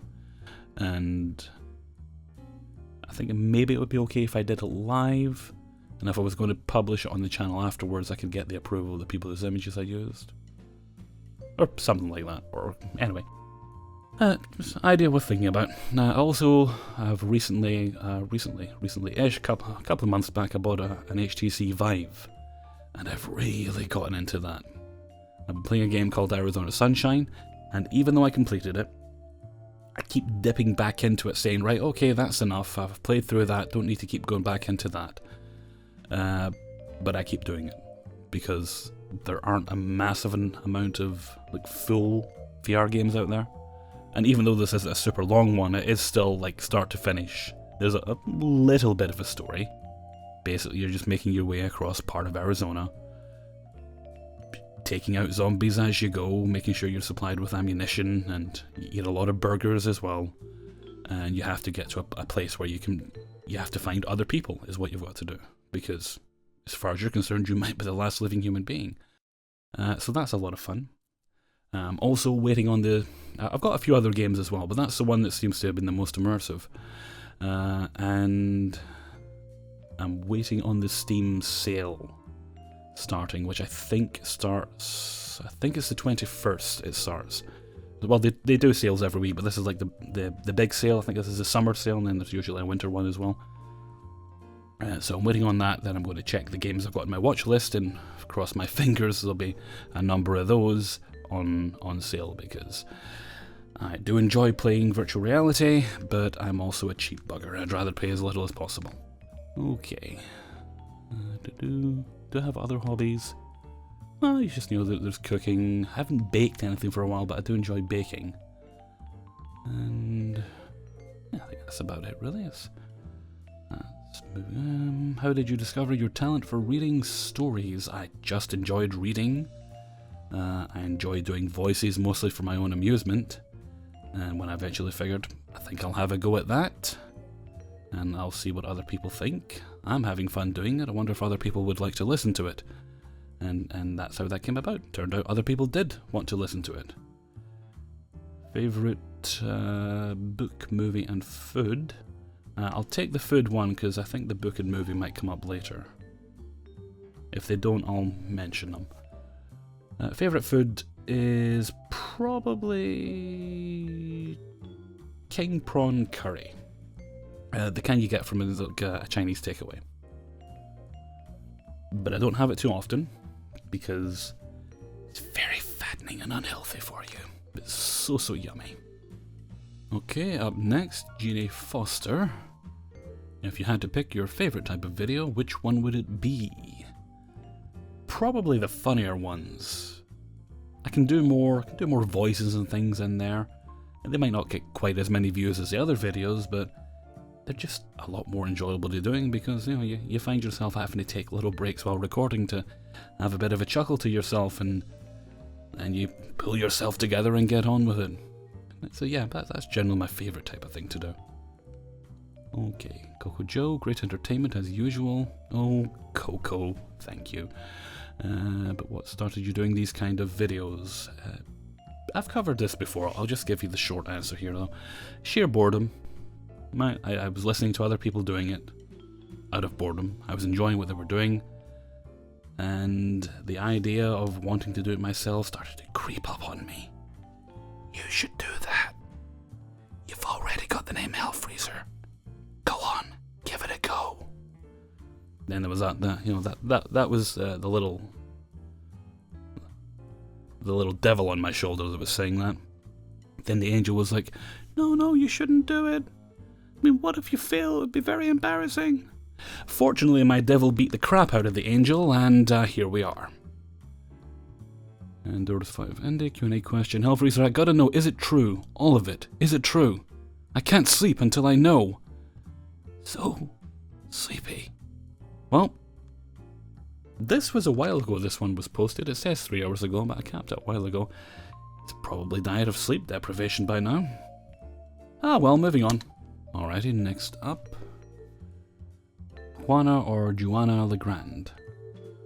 Q&A, when you were a kid / teen, what was the thing that made you most scared? Well, when I was quite young, zombies scared the bejesus out of me.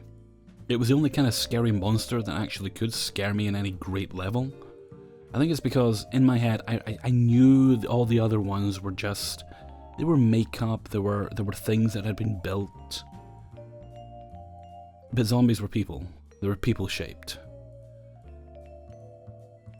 Although, that being said, jelly babies are people-shaped and they don't really scare me. But it's probably because I can eat them before they eat me, so... But as I got older, into my teens, the thing that started to terrify me the most was the thought that one day I'd lose my parents. And... sadly, as the years have gone on, that became true once, then it became true again. Yeah. I'm sorry to end that answer on a bummer, but... well. At least I can defeat the jelly babies. Elizabeth Michelle. Isn't there some kind of dude rule not to watch porn in front of / with other dudes? I don't think this was even meant for the Q&A, but it's a question, so it got grabbed. As far as I know, yes, you probably shouldn't watch porn with people unless you're going to be porking each other later. I don't think that's a hard and fast rule. Well, it might be hard, but yeah, most guys wouldn't watch porn in front of another dude. And in fact, I think most guys wouldn't watch porn in front of anyone unless it was with their partner. Okie dokie. Moving on. Other eons, lons, ions. I hope that was somewhere close to correct. Hey, I love your channel. Why, thank you. I'm rather fond of it myself. Have you considered reading some 2-sentence horror? The subreddit is buzzing at the moment, and not many YouTubers are doing it. Oh yeah. I went to that subreddit when you mentioned it. I had to spend the rest of the night watching kitten videos till I felt proper again. Well, see, the thing about the 2-sentence horror is they're just so short. And even if I took a whole bunch of them, if I could get permission to use a whole bunch of them, I don't think the format would really work for my channel. I could possibly put them up on Instagram or Twitter, because they have shorter kind of videos. But I don't really know if there'd be much of a demand for it. They're generally, I think it's the kind of thing that works better in the written form, because they're so short. And then there is also the issue of a lot of the older, more established ones. You can't really find the authors of those ones, because who knows, they've been reposted so many times. Okie dokie. Next up. Enders 5 ND, can I borrow $2? I got something causing reasons.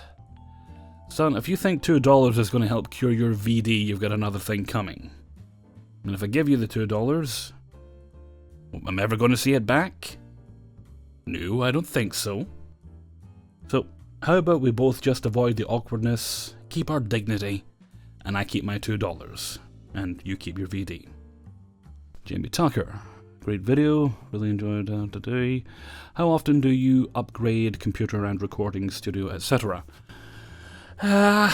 Whenever something's needing replacing, to be honest with you. Computer could do with getting upgraded at this point. It still works, a bit sluggish. Headphones tend to get replaced every 2 years. If I'm lucky, I get about 2 years use out of them. I did recently buy new headphones. I got a set of Sennheiser Bluetooth ones. That they're just for listening to music on, though. I did get a set of, what are these ones even called? KRK Systems. Or is it Kirk Systems, whatever it is. Which is, those ones were just purely, those are wired ones. The Sennheisers aren't. Those are wired ones just for working. And it's something I've been meaning to do for years. So hopefully, since I'm just using the wired ones only for working, I should get quite a bit more use out of them. And of course I've got the other ones just for pleasure listening, just for listening to music. I'm at the point now where the microphone is, I think it still works fine. And since I replaced my headphones, some of the audio issue I was getting turned out just to be dodgy headphones I was using. So I think the microphone's got a bit more life in it yet. But that being said, I'm at the point where I think I really do need to get something else. Because I've been at this for a while now. This is my second microphone, actually. It served me quite well. And I'll probably promote it, demote it. I don't know. When I get a newer one. I've been looking at ones. I'm not sure exactly what I want, so I'm looking at other ones, trying to get an idea, thinking, okay, the person demoing that has a voice similar kind of tone to mine, just to give me an idea of what I can expect, to see what tickles my fancy. But this one will probably still be in use for other, perhaps non-YouTubey things. Perhaps I'll keep it in the living room for streaming, that sort of thing. I have also been thinking, because I'm thinking of switching to a standing setup. Right now I'm kind of, I mentioned they're cross-legged on the bed. And part of the reason for that is because when I've got my mic set like that, there's actually quite good sound absorption. It's not perfect, but it's quite good for when I'm recording stories. And so what I'd have to do is, if I switch to a standing setup, I'll have to possibly get another mic stand. I'm not sure. The one I've got's not bad, so that might still do. But I'd need to get one of those little sound shields that go on the back to help with that. So that's something I'm looking into right now. I'm going to be looking at reviews of them and seeing what's what. Would be nice if I was able to afford to build a proper full-on studio. I do actually have the space for it here, but I don't know if that's going to happen anytime soon. Would be good if I could, though. Proper thing with a soundboard, which probably wouldn't get a lot of use if I'm being perfectly honest, if I'm just doing spoken word. But yeah, I would like all the bells and whistles and fancy equipment. Maybe I'd even dust off the guitar. I've not played it for a while. It's something I actually need to get back into it. Interestingly enough, as we get more into the summer, that's usually when I pick my guitar up again. For some odd reason, that's always the time I pick my guitar up. Usually get new strings, give it a bit of a clean, bit of a polish, and off we go. So yeah. Alrighty, next up, Carla Kirkpatrick. Can you try for 7 stories? I love the 5, but the end too soon. Well, problem is, I'm not sure if this was a glitch video or something. I'm fairly sure it was one of the kind of videos where I can barely do 5 a week. Some weeks certain videos don't happen because I can't even get the 5. So no, 7 stories, just not going to happen. If I'm lucky enough that I have 7 stories in a week, and they're all of a good length, I'm going to hold 2 back because there's no guarantee I'll even get 5 for the following week, so that kind of gets me started on the next video. So I need to be economical with what stories are being used and when. Isabel Dennis. Great video as always, Hellfreezer. Can I ask what accent you have, where you're from? It's an interesting accent, I'm really curious. Keep being awesome. Well, for any new subscribers who don't know yet, I am Scottish, I am from Scotland, and I would also say I'm British. But the accent itself is Scottish, which technically is a British accent, I guess. I've also had some people think I'm Irish, and at least one person, possibly more, who thought I was from South Africa. Okie dokie. Up next. Duros5 Indie Q&A. If a bee sees me naked in the mirror, would it think I'm sexy? Sexy bee, oh yeah, sexy bee of women's, and you have lost your mind. No, the bee wouldn't think you're sexy because it's a bee. Bees only find birds sexy, and quite frankly, that should have been explained to you by your parents. Give me their phone number, I'll have a word with them. Ambry K. I like that name, Ambry. Have you ever considered starting a podcast? I have considered it, but the problem is hosting it. They're not free. That's why you'll find a lot of your favourite podcasts have got lots of ads on them to support it, so hosting costs and things like that. Some podcasters will still load their podcasts with ads and then find other ways to monetize them. I think they're playing silly buggers, but that's neither here nor there. No, what it was, so while I could possibly do it if I found a subject that was interested, or even if I found a group of people to do it with, and we could split the cost between us if it wasn't too great per month to host it. But for now, no podcast.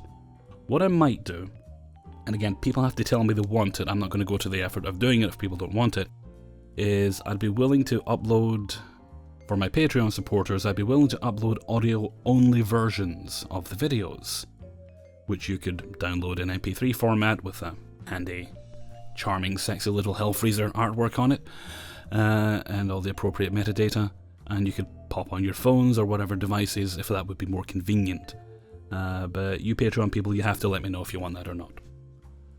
Okay, up next. Jason Boyer, what software do you use for recording and editing your videos? I use many things. Let's see, here's the list. For recording my audio, which is what I'm using right now, I use Ableton Live 9. I actually got Ableton when I bought my microphone and my audio interface. I think it came with... Yes, it did. It came with the audio interface. It's a Focusrite Scarlett 2i2 I use. A very good piece of equipment. If you need to get an interface, I strongly... Hang on. I have to consume something. Throat's getting a little dry there. If you need an audio interface, I definitely recommend those ones. Though that being said, it's the only one I've ever owned. I just know it works well. And for editing the audio, I don't actually use Ableton for editing it. What I do is I still use Audacity for editing. Now, it's a great program. It's completely free, and it's probably the best thing I've come across just for editing audio, for cutting out pauses, loud breath sounds, that sort of thing. That's for the best. Then when we come to actually making the video part of it, I've got an Adobe Creative Cloud subscription, and I just broke out in a cold sweat as I realised that renews next month. And I use Adobe Premiere Pro for making the actual videos. It's quite a good program. And I use Photoshop for doing editing and preparing images, that sort of thing. But the bulk of the actual putting together and making of the videos is done in Premiere Pro. I will also use, and that's why I've got the full Creative Cloud subscription. The reason I've got that is because although I don't do my recording in Adobe Audition, I do find it very useful for repairing certain things. It's actually saved me quite a bit of work re-recording certain things when there's been certain little glitches in the audio and that. So it's good for that. And I have occasionally used Illustrator as well for the working on images, depending on what I need to do. Is that everything? Let me think. Is that all the software I use? I'm possibly leaving something out.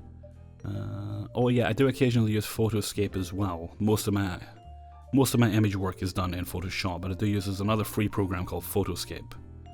It's worth a look as well. Okay, I think that's everything.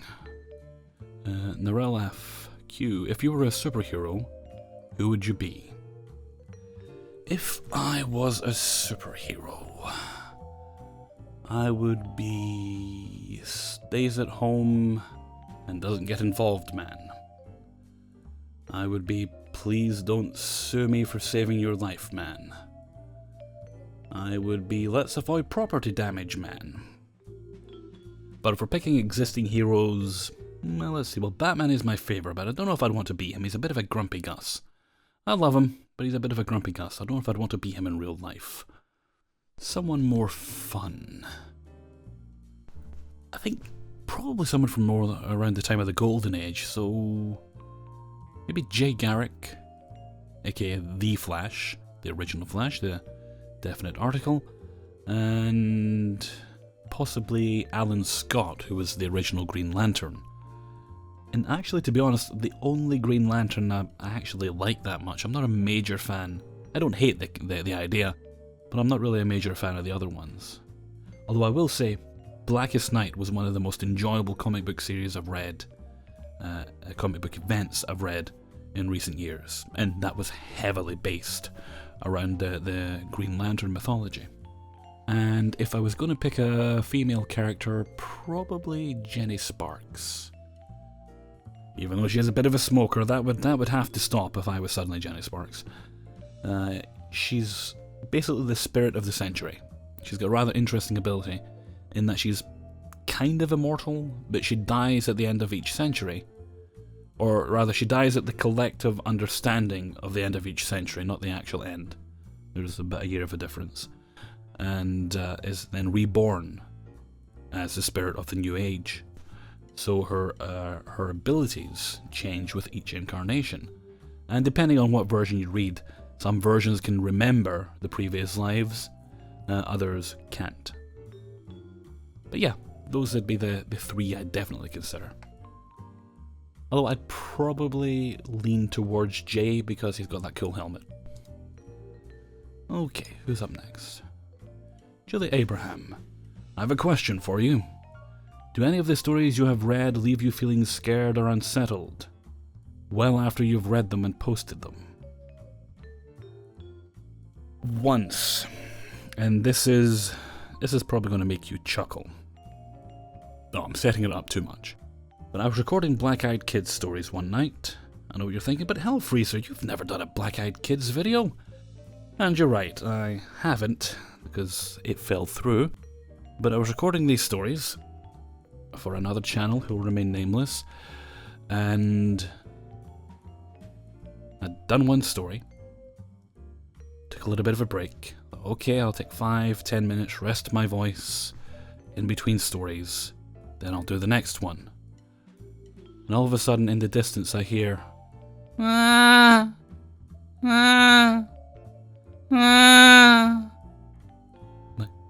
sounds like a child crying. Then it happened again. That definitely sounds like a kid crying. At this time, I think it was about 1:45, 1:45, round about. I can't remember the exact time. Round about then, but it was way later than a child should have been out. Certainly later than a child should have been out crying. And I got worried. And a little bit scared, because I'd just been reading stories about black-eyed kids. I started to think, should I do something? Should I call someone? And I was genuinely worried, so I got up, I dressed, and I left the house, and I went looking for the source of that sound. But I didn't hear it again after it was outside. I've later realised it was probably just a fox. But the little shit scared the bejesus out of me, and I was unsettled for the whole night. Because I'd just been reading those stories. Okay. An R. Okay, my eyes just went kind of funny. What part of making videos keeps you dedicated? Well, I think it's the ability to keep things fresh on my channel. I'm able to keep myself engaged because when I started my channel, I made the deliberate choice of shaking things up, branching out as quickly as I could, trying different things, and I've continually over the years been trying different types of videos. And there is also, if I'm being perfectly honest, the desire to keep a roof over my head, so that's always a strong motivator in making videos as well. But it's important to keep things fresh for yourself. You need to make sure Basically, if you're getting bored doing things, that's going to come through in your work. So I encourage all narrators, even if you want to start out just doing horror, try other things, keep it interesting, play with your format, play with genre, and keep it fresh. That's very important. Up next, user not found. Q&A, what's your heritage? I've never really looked into it. I've never looked into my ancestry. I think I've got family somewhere in Canada, but they're not direct relations. I think my family's generally just from this little island, going back quite a number of generations. Okie dokie. Nicole Combosis. Are you married? No thank you. Sketch prevails, question for Q&A. Should only anyone at age of 16 or older watch your channel? Now, I think at that age you're perfectly capable of deciding whether or not you want to watch the channel yourself. While I do know I have some younger viewers, I would hope for the younger viewers, although most of my content's okay, I think most of my content is relatively friendly, I would hope maybe the parents would check out, if it's a new series or something certainly, check out things first, and see how they feel about it. If they're okay about it, then let the younger viewers watch. But as I always say in this situation, although I do include warnings, I like to make sure people know what sort of thing they're getting into. At the end of the day, I'm not your daddy, so that's up to your parents. Asia Hill. Who are some of your favourite fellow narrators? Well, let's see. Favourite narrators? That list has probably gotten smaller, not because I dislike any of the other narrators, it's just because the ones I'm generally in contact with, the ones I talk to. So I'm going to mention a list of names here of narrators that if you haven't checked them out, you should check them out. There's Phantom of Darkness, Goodnight Goosebumps, Unit 522, King Spook, and let me think, is there anyone else I'm leaving out at the moment? Quite possibly, but my brain just went blank. And those are a few of my favourites. Although, I'll be honest with you, I don't really listen to a lot of narrators. Now and again, I will, but for the most part, for me, it's just a matter of if I was a baker, the last thing I'd want at the end of the day would be cake. If I was a butcher, I'd go vegetarian or vegan. That'd be a vegan butcher. That would confuse the hell out of people. Anyway, for my downtime when I'm on YouTube, the things I watch mostly are movie reviews, guitar demos, like you get over on Anderton's TV. The movie reviews, people like The Horror Guru, Count Jacula, Movie Nights, aka Obscura Salupa, she used to be known as. I've recently been watching some of Lindsay Ellis's videos.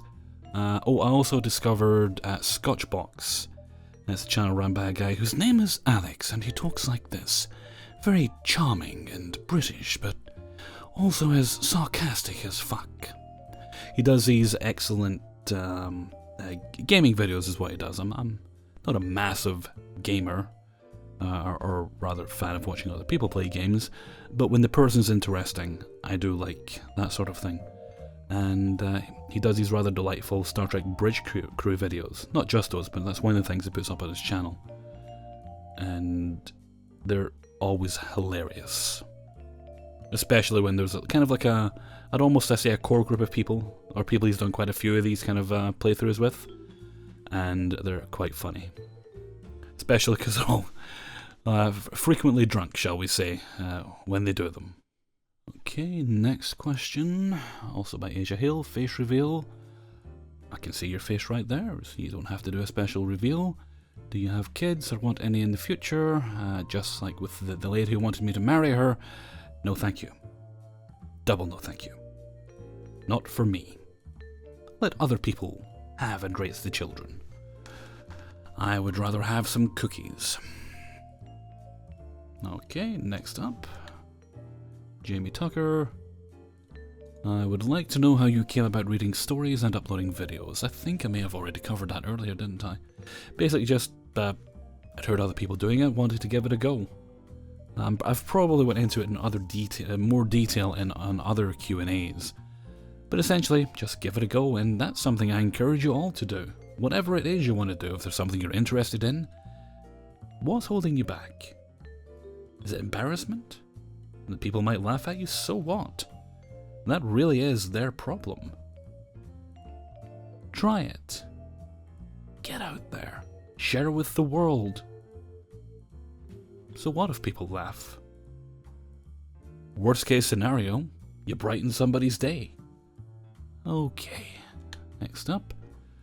Sketch Prevails, question for Q&A. Just in case anyone's confused, Sketch Prevails and Alexander Moore, same person. Just in case you thought I'd screwed up, same person, that's why I'm doing them together. Question for Q&A. Do you try to make all videos 20 minutes long? Yeah, I do. Actually, that's quite deliberate. Because I've learned on the occasions when I've done shorter videos, they don't get as many views.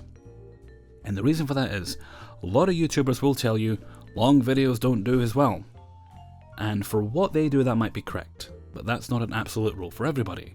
When you run a story-based channel like myself and other narrators, and I'm sure other narrators will attest to this, videos over 20 minutes long, as a rule, do better because it's stories. People want longer videos. So they'll go to the search functions and they'll select 20 minutes and over. And that's why, unless I've really got no other choice, I'll make sure the videos are at least 20 minutes long. I don't really go out of my way to make them artificially longer, but yeah, I'll certainly try to make sure they're all that length whenever I can. Preferably even longer than that, to be honest with you. Next question. If you encounter any of your fans in real life, would you interact with us in real life, unless you don't have a chance? Well, I wouldn't really know, and unless I opened my mouth, you probably wouldn't know either. But yes, if someone happened to meet me in real life, I wouldn't go out of my way to be rude to them. I'd be polite. I'd chat with them if they wanted. But it's not very likely to happen because I do try to keep my face, not my name so much, but my face a secret. Question for Q&A. If this story is only less than 1 minute quick, would you narrate that story? Will you still call that a story or just call it an experience? Well, as I've said before, stories that are really short, it's hard to find a place for them. Because when most of my videos are 5 stories in, I need them to be about 20 minutes. If one of those stories is a minute long, then maybe I can find a place for it. If I've got 2 or 3 stories that are a minute long, then the video's not going to be as long as I want it to be. So I tend to, if I've got a really short story, I will try to find a place for it. If I've recorded a video and it's about 25-30 minutes long, and that's just with 4 stories, I'll remember, oh, I've got this story that's actually quite short, I can pop that in here, so that story can have its home there. So I try to find a place for really short stories, but as a rule, it's going to take me a while to do so. Okie dokie, what's up next? Question for Q&A. Do you have any plans for reversed Let's Not Meet stories? You mean from the perspective of the creeper? I've done those occasionally, but there aren't a lot of them. So they generally fit in with the regular Let's Not Meet stories, but there's not enough to do a whole video or a whole series of them. But when they pop up, I generally try and get my hands on them because I think it's good to show another perspective. I think there was one where there was somebody delivering something and they were accused of being a creeper, but no, just trying to deliver stuff. I'm sure I've done a few others as well. Okay, question for Q&A. How come you haven't made 15 to 30 true, funny, or embarrassing or glitch in the Matrix stories video? Well, because, like I said, it's harder to come across those stories, especially the glitch and the embarrassing ones. So if I did a 15 story video, that's 3 weeks of regular videos there, gone in one. Or 6 if it's a 30 stories video, and it's just hard to get them. I'd basically have to forego doing videos for a few weeks to let the stories build up, then put out a longer video. And I think it's better to have at least one of those a week, than holding it back and doing something else. I like to have the embarrassing stories on a Saturday whenever I can, and the glitch on a Thursday. The Bazinator, did you do a face reveal at one time, or am I remembering it wrong? Yes, you are. I swear you've done one. Well, if I had, people wouldn't keep asking me to do a face reveal, would they? If so, will you do another? If not, will you do one? Nope. Also no. Sketch prevails. Question for Q&A. How come most of the time you name the specific theme of stories, but occasionally you do? What? Each video has a theme. The theme's always named, it's right there in the title. Sketch prevails. How come you haven't narrated no sleep stories? I have, on occasion. As a rule, I don't find a lot that I want to do. That's simply the reason. If I'm not engaged with the material, there's no point in me narrating it, because I think it comes through if I'm not enjoying myself, so do stuff I enjoy. Jamie Tucker. What is the most stupid thing someone has asked you guys? Oh, I don't want to single people out here. I'll try and be as vague as I can.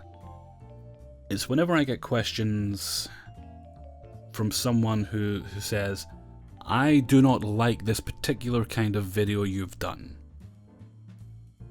The response I want to give them, I don't usually respond at all, but the response I want to give is, yes, this is a daily channel, there are 7 videos, and you don't have to listen to them all, because quite frankly, not everybody does listen to them all.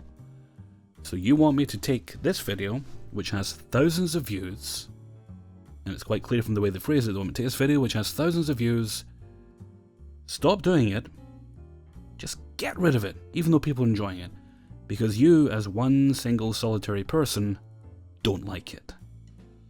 Some people seem to think we narrators aren't people so much as a machine you pull a lever on and stories come out. And they seem to think that we're here just to service their own needs rather than the entire audience. Because as a narrator, you've got to look at what the whole audience is enjoying. And you can tell that by interacting with people, looking at your view numbers, a whole bunch of things. But the fact of the matter is, you can't cater to just one single person. And that kind of attitude is probably the most stupid thing, because it's selfish as well. It doesn't consider what other people might want.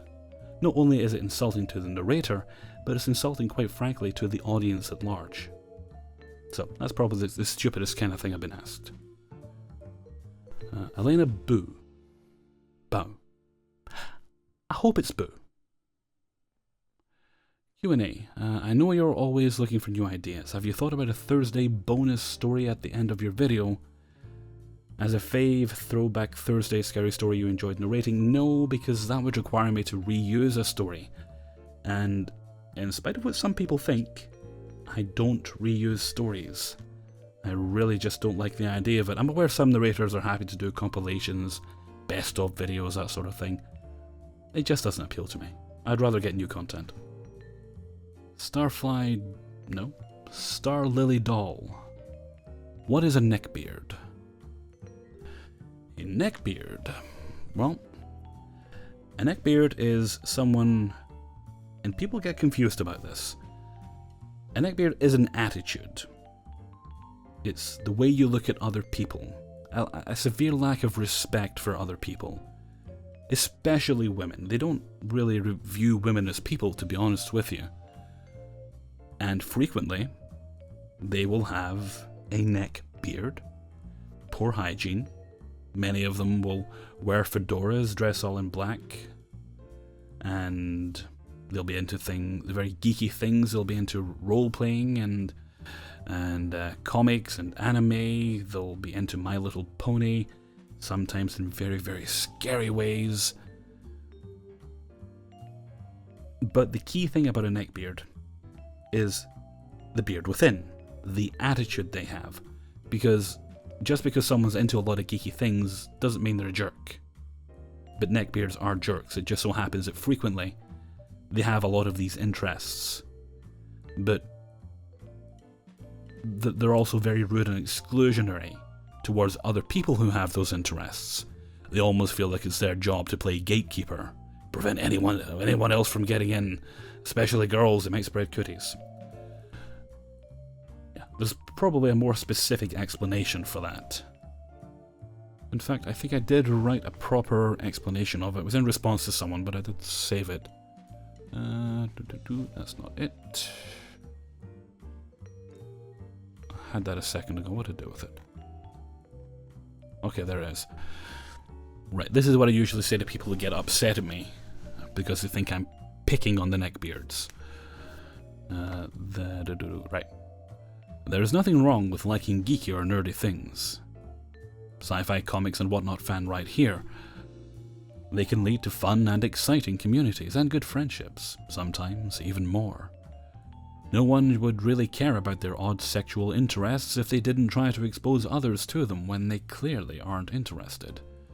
Or choices of fashion or poor hygiene. Nothing wrong with being an atheist, I am myself, but neckbeards are actively disrespectful of other people's beliefs because of it. No problem with being passionate about the things you like. Neckbeards think they have the right to question the validity of anyone else's interest in those same things, and expect them to prove themselves to them. This is called gatekeeping.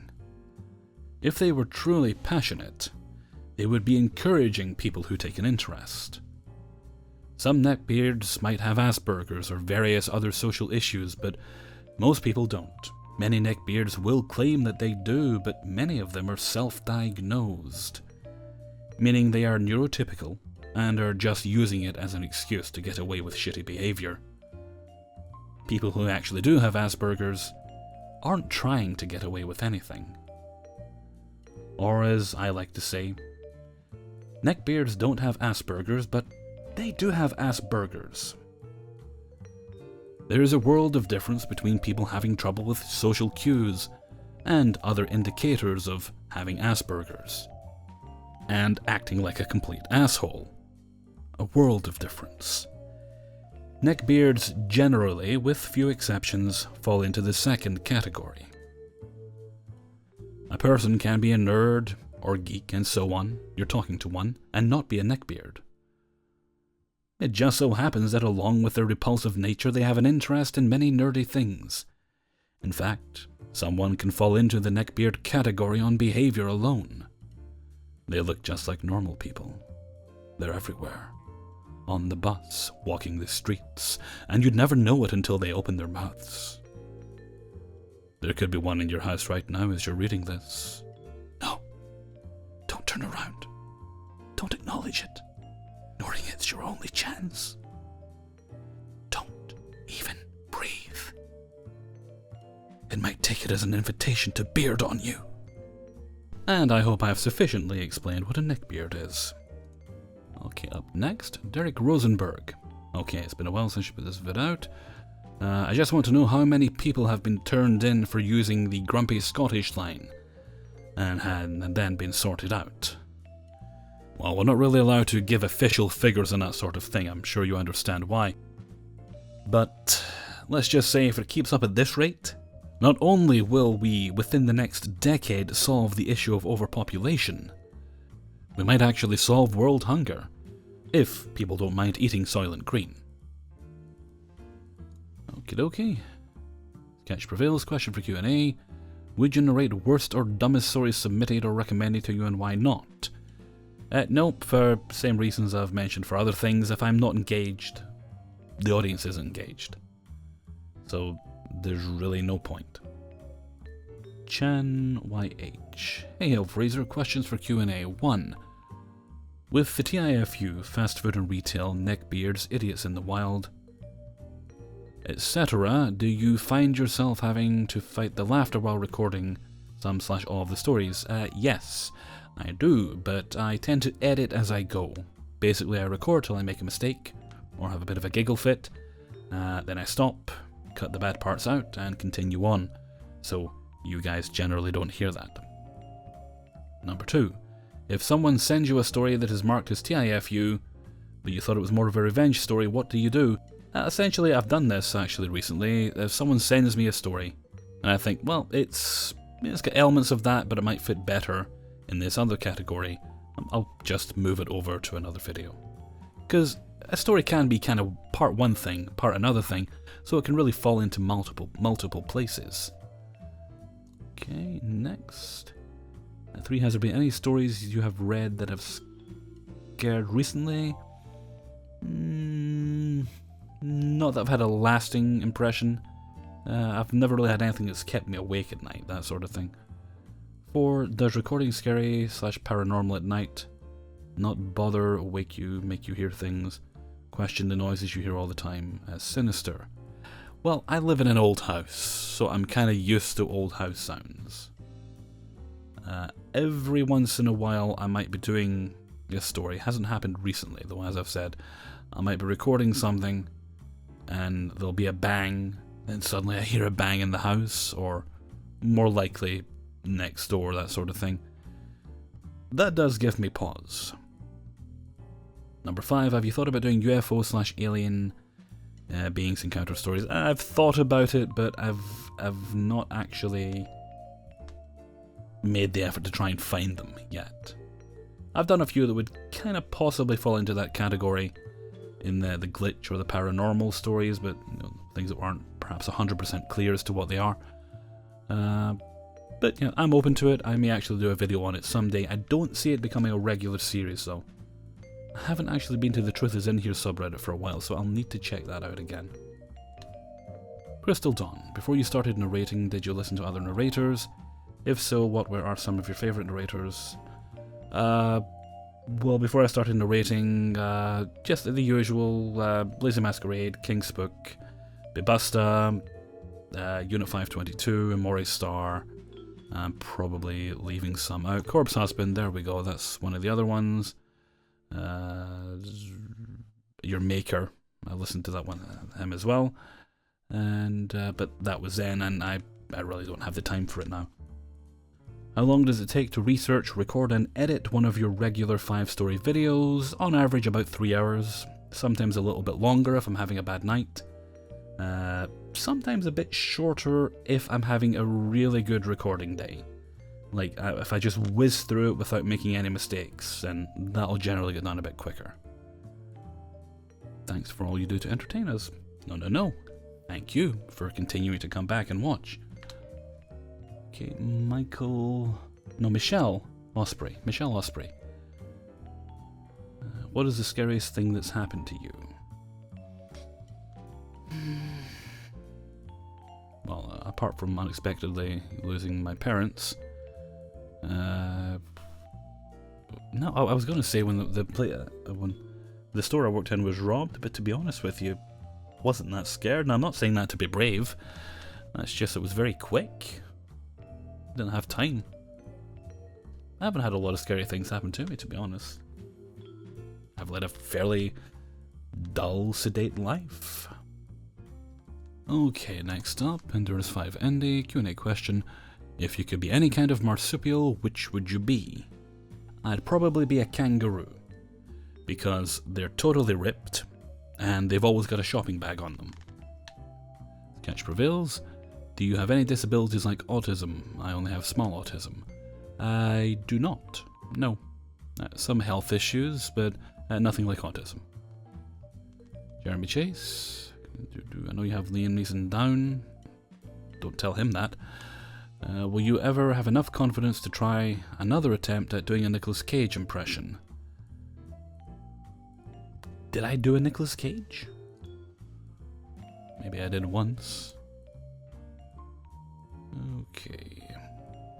I just realized I've been spelling his name wrong all these years. Didn't realize it didn't have an H in it. Now, to be a good actor, you have to do something like a criminal. Be willing to break the rules or strive for something new. I think I jump around more when I'm alone. It's a family. It's loaded with grudges and passion. We come from a long line of robbers and highwaymen in Italy, you know? Killers, even. Yeah, probably best I don't do that one too often. Catch prevails. Have you been to Hothead Burritos before? Don't think we have them in this country, bud. Have you been to Market District? If it's in your country, no. I've never been outside the UK. Paul Fowler. Will you please show us your beautiful Scottish mug? Patty H. I'm sorry, I don't actually have a Scottish mug. I do have a Harry Potter one. Could probably show you that if you wanted. It's nothing special, it's just a nice mug. Drink tea and coffee out of it now and again. Occasionally sip if I'm feeling adventurous. Sketch prevails. How come you don't narrate Countdown like Chills and Top 15 does? Isn't that the same guy? Because I've been inspired by other channels, but I don't like to copy other channels. I'm also not really interested in doing top thingy countdowns. Have you heard of the YouTube channel Steve the Puppet? No. So Hellfreezer, what's your favourite story type to tell, man?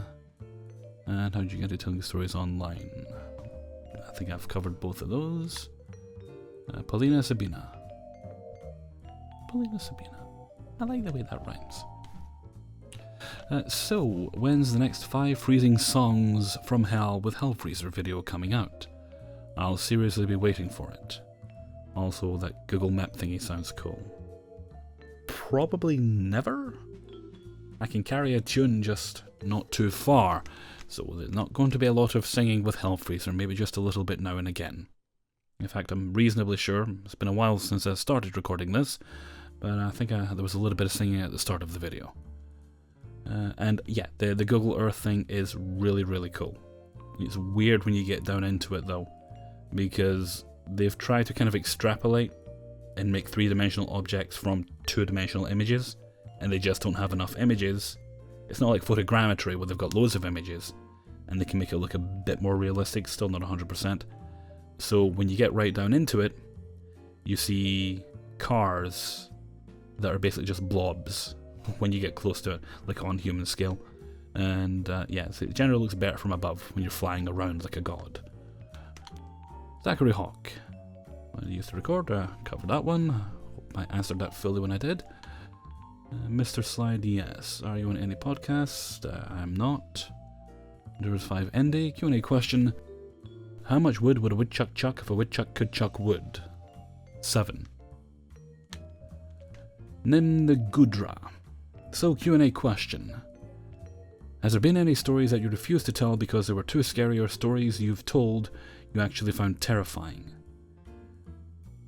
I think that did I mention last time, I don't want to keep repeating myself, but it's generally if it involves abuse of kids. I don't want to do it. Occasionally I've been sent stories by subscribers that I've looked at and thought, I cannot narrate this because there's no way I'm going to be able to get through it because it's so uncomfortable for me to read. I can only imagine how horrifying it must have been to live through. On those occasions I've said to people, well, do you mind if I make some edits? And when I say make edits, I don't mean change the events of the story, because these are true stories. I mean just take out some of the more detailed things. Yeah. And even then I only do that because they're subscriber stories. If I find that sort of thing posted on Reddit, as a rule I'll stay away from it. Especially when it involves kids. I mean, none of us likes to think about kids being harmed. Okay, next up. AJAKUK1. Is it easy to narrate and edit a video? Not really. It gets easier as you learn certain skills. Editing audio, like I'm quicker at editing audio now than I was 3 years ago because I know I could, in theory, I don't, but in theory I could literally do it without listening to it. And 9 out of 10 times it's probably going to come out exactly the way it would if I was listening to it, because I can just do it by looking at the waveform.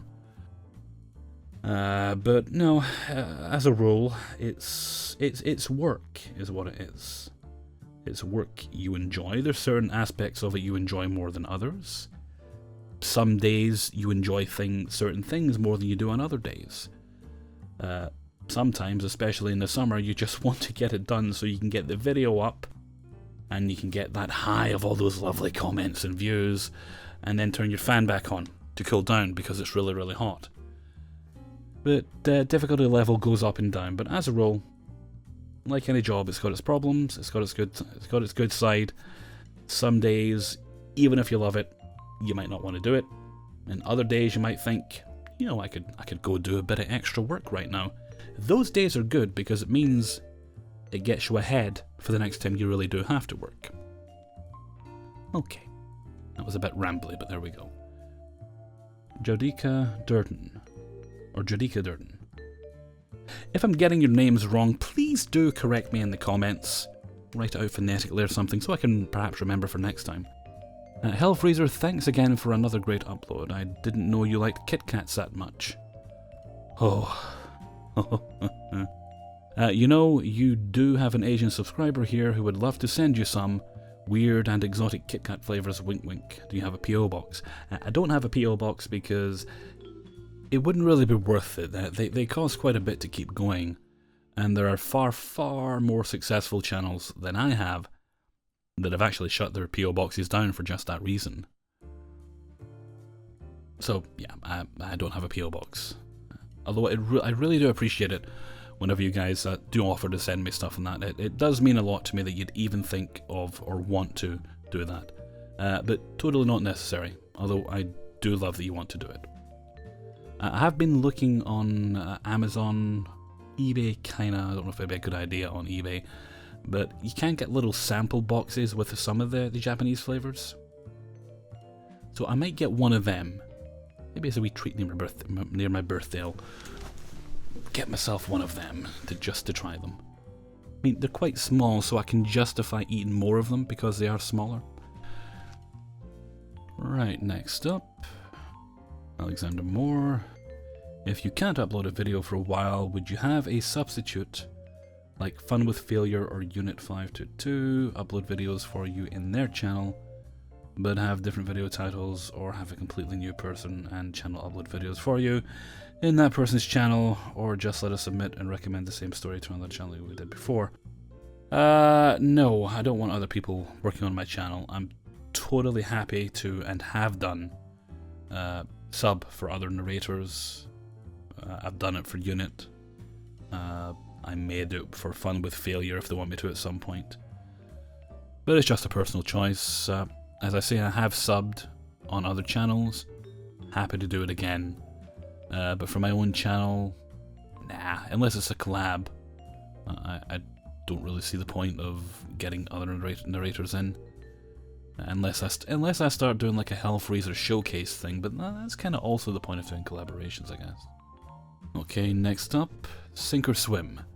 Have you considered doing a shadowed silhouette of yourself similar to that of Alfred Hitchcock? To appease the listeners who are forever hounding you about revealing yourself, I don't think that would appease them. They want the face. The shadow will not do. The shadow knows. The Hunter 1277. Right, I think this one's from the last Q&A. I like reading SCP files and stories, and some of them might be up your alley. There's a narrator named Eastside Show SCP, if I remember right. And since you like browsing YouTube a bit, you might want to give him a try. I'm wondering what's your thoughts on it, please and thank you. Well, as I understand it, I could be wrong, but the SCP, it's fiction, isn't it? It's a creative writing type of thing. With lots of very interesting stories. It's been going for quite some time now. But for the most part, I like to do public domain type of stories. Just my headphones about getting tight. But I'm not going to say never. I really honestly haven't had time to properly check it out. I've glanced at it on occasion, but I really need to give it a proper look to get into it, delve in, do a deep dive as it were, before I can properly answer whether or not I'd want to do those. But as with all stories, it's a matter of being able to contact authors, assuming I'm able to do that, and source permission to do things. So it's a possibility. I mean, I've done creepypastas before, I've done No Sleep, so I'm certainly open to doing original fiction, but it all boils down to making sure I can get the rights to do so. So you never know, possibly in the future, I'd be willing to give it a go. Okie doke. Next up, Lloyd Christmas. You are the best. Oh no, you're the best. I hope you're doing well and wish you the best health. Me too, buddy, me too. And a very compatible partner. Oh, buddy, me too. Yes, that is my wish. Somebody creative. An artist, an actor, a writer. I just love creative people. That's what I'm hoping for. Maybe one day. I have to leave this sodden house to meet somebody, though. I'm probably not going to find anybody on the internet. Anyway, there was a question here somewhere. That's enough grumbling. What's the next piece of equipment you have your mind on? For this, we'll see. Got the headphones upgraded. That'd be either the microphone or the sound absorption thing. I'm kind of tempted to go for the new mic first. New toys to play with are always fun. EJ, hey there, Mr. Freezer. It's obvious that you have a great sense of humour. How about reading some jokes with all the funny voices you do? For the next Q&A, what's the funniest joke you know? I can't tell you that. I can't tell you that because I'd get sued. Funniest joke I've ever heard of. And it's entirely possible you'll be able to find this out there. It's a bit done many years ago, a few decades ago, by a very popular Scottish comedian called Billy Connolly. Look it up. I have a feeling you'll be able to find it. It's called The Crucifixion. And it is essentially a retelling of the last days of Jesus Christ, except instead of taking place in Galilee, it takes place in Gallowgate, around a pub called the Saracen's Head Inn. Well, you said the Big Ian was coming in the night. Listen, you. If the Big Ian says he's coming in, he'll make an appearance. And that sort of thing. So, yes. I just imagine the apostles as drunken Scots. That gives you an idea of where it heads. Okay, next up. Scooby-Esidu? Scooby-Esidu. Hello, I listen every day. Did you ever act or want to be an actor? There is a little part of me that would like to do a bit of acting. Just have to get more confidence, but yes, possibly someday, acting. Athena Sabina. Q&A book question again. What book would you like to see adapted for a movie? Also, how's the Hellfreezer Biker doing? I've only fallen off twice so far. Would you recommend biking to a couch potato? Yes, I do, because you get exercise, but it also, if you have a bicycle, it lets you get to the snacks quicker, because you have to go to the store and buy them. It also lets you get home quicker to eat them. So there's always a silver lining. Okay, now, as for the first question, what book would you like to see adapted for a movie? If we're going with all books, this is also the last question, by the way. I didn't mention Anno Dracula. I think in the last one that would be lovely, but it'd be very difficult to adapt because of rights to certain characters. At least I should go through the series. Good. Oh no, wait, they are doing Good Omens. That'll be out next year, actually. Be out in 2019. That's going to be a TV series with David Tennant and Michael Sheen, among many other people. And well, that's happening, so that's fine. There's Warlock Holmes, which is the Warlock Holmes books. It's basically Watson as a rather competent detective, but he's every bit Watson in every other way, although not quite the buffoon that he's portrayed as in some films. But you know, Watson never really was much of a buffoon anyway. And Holmes Holmes isn't stupid, but he's very naive, this Holmes. He's also an extremely powerful warlock. The idea is actually, he's also quite long-lived. The idea is the name Warlock comes from him. That's why we use it. So yeah, so those are interesting. There's 3 of those so far, and they're essentially pastiches and parodies of Holmes stories, but there's also quite a lot of heart to them as well. And I think that those would work very well as a film. Anything else? Let me think. Well, Yeah, there are also, those are novels, but there are also a number of comic books I'd really like to see adapted. Sandman, of course, I'd like to see that adapted as a television show. I was going to say The Vampire Chronicles, but that is actually also happening as well. It's a good time to be a fan of fiction these days, because, you can only go through a book so many times, so a lot of the things I love are getting new leases of life in new forms. So the Vampire Chronicles is happening as a TV show, being overseen by Anne Rice and her son Christopher Rice, so that's happening.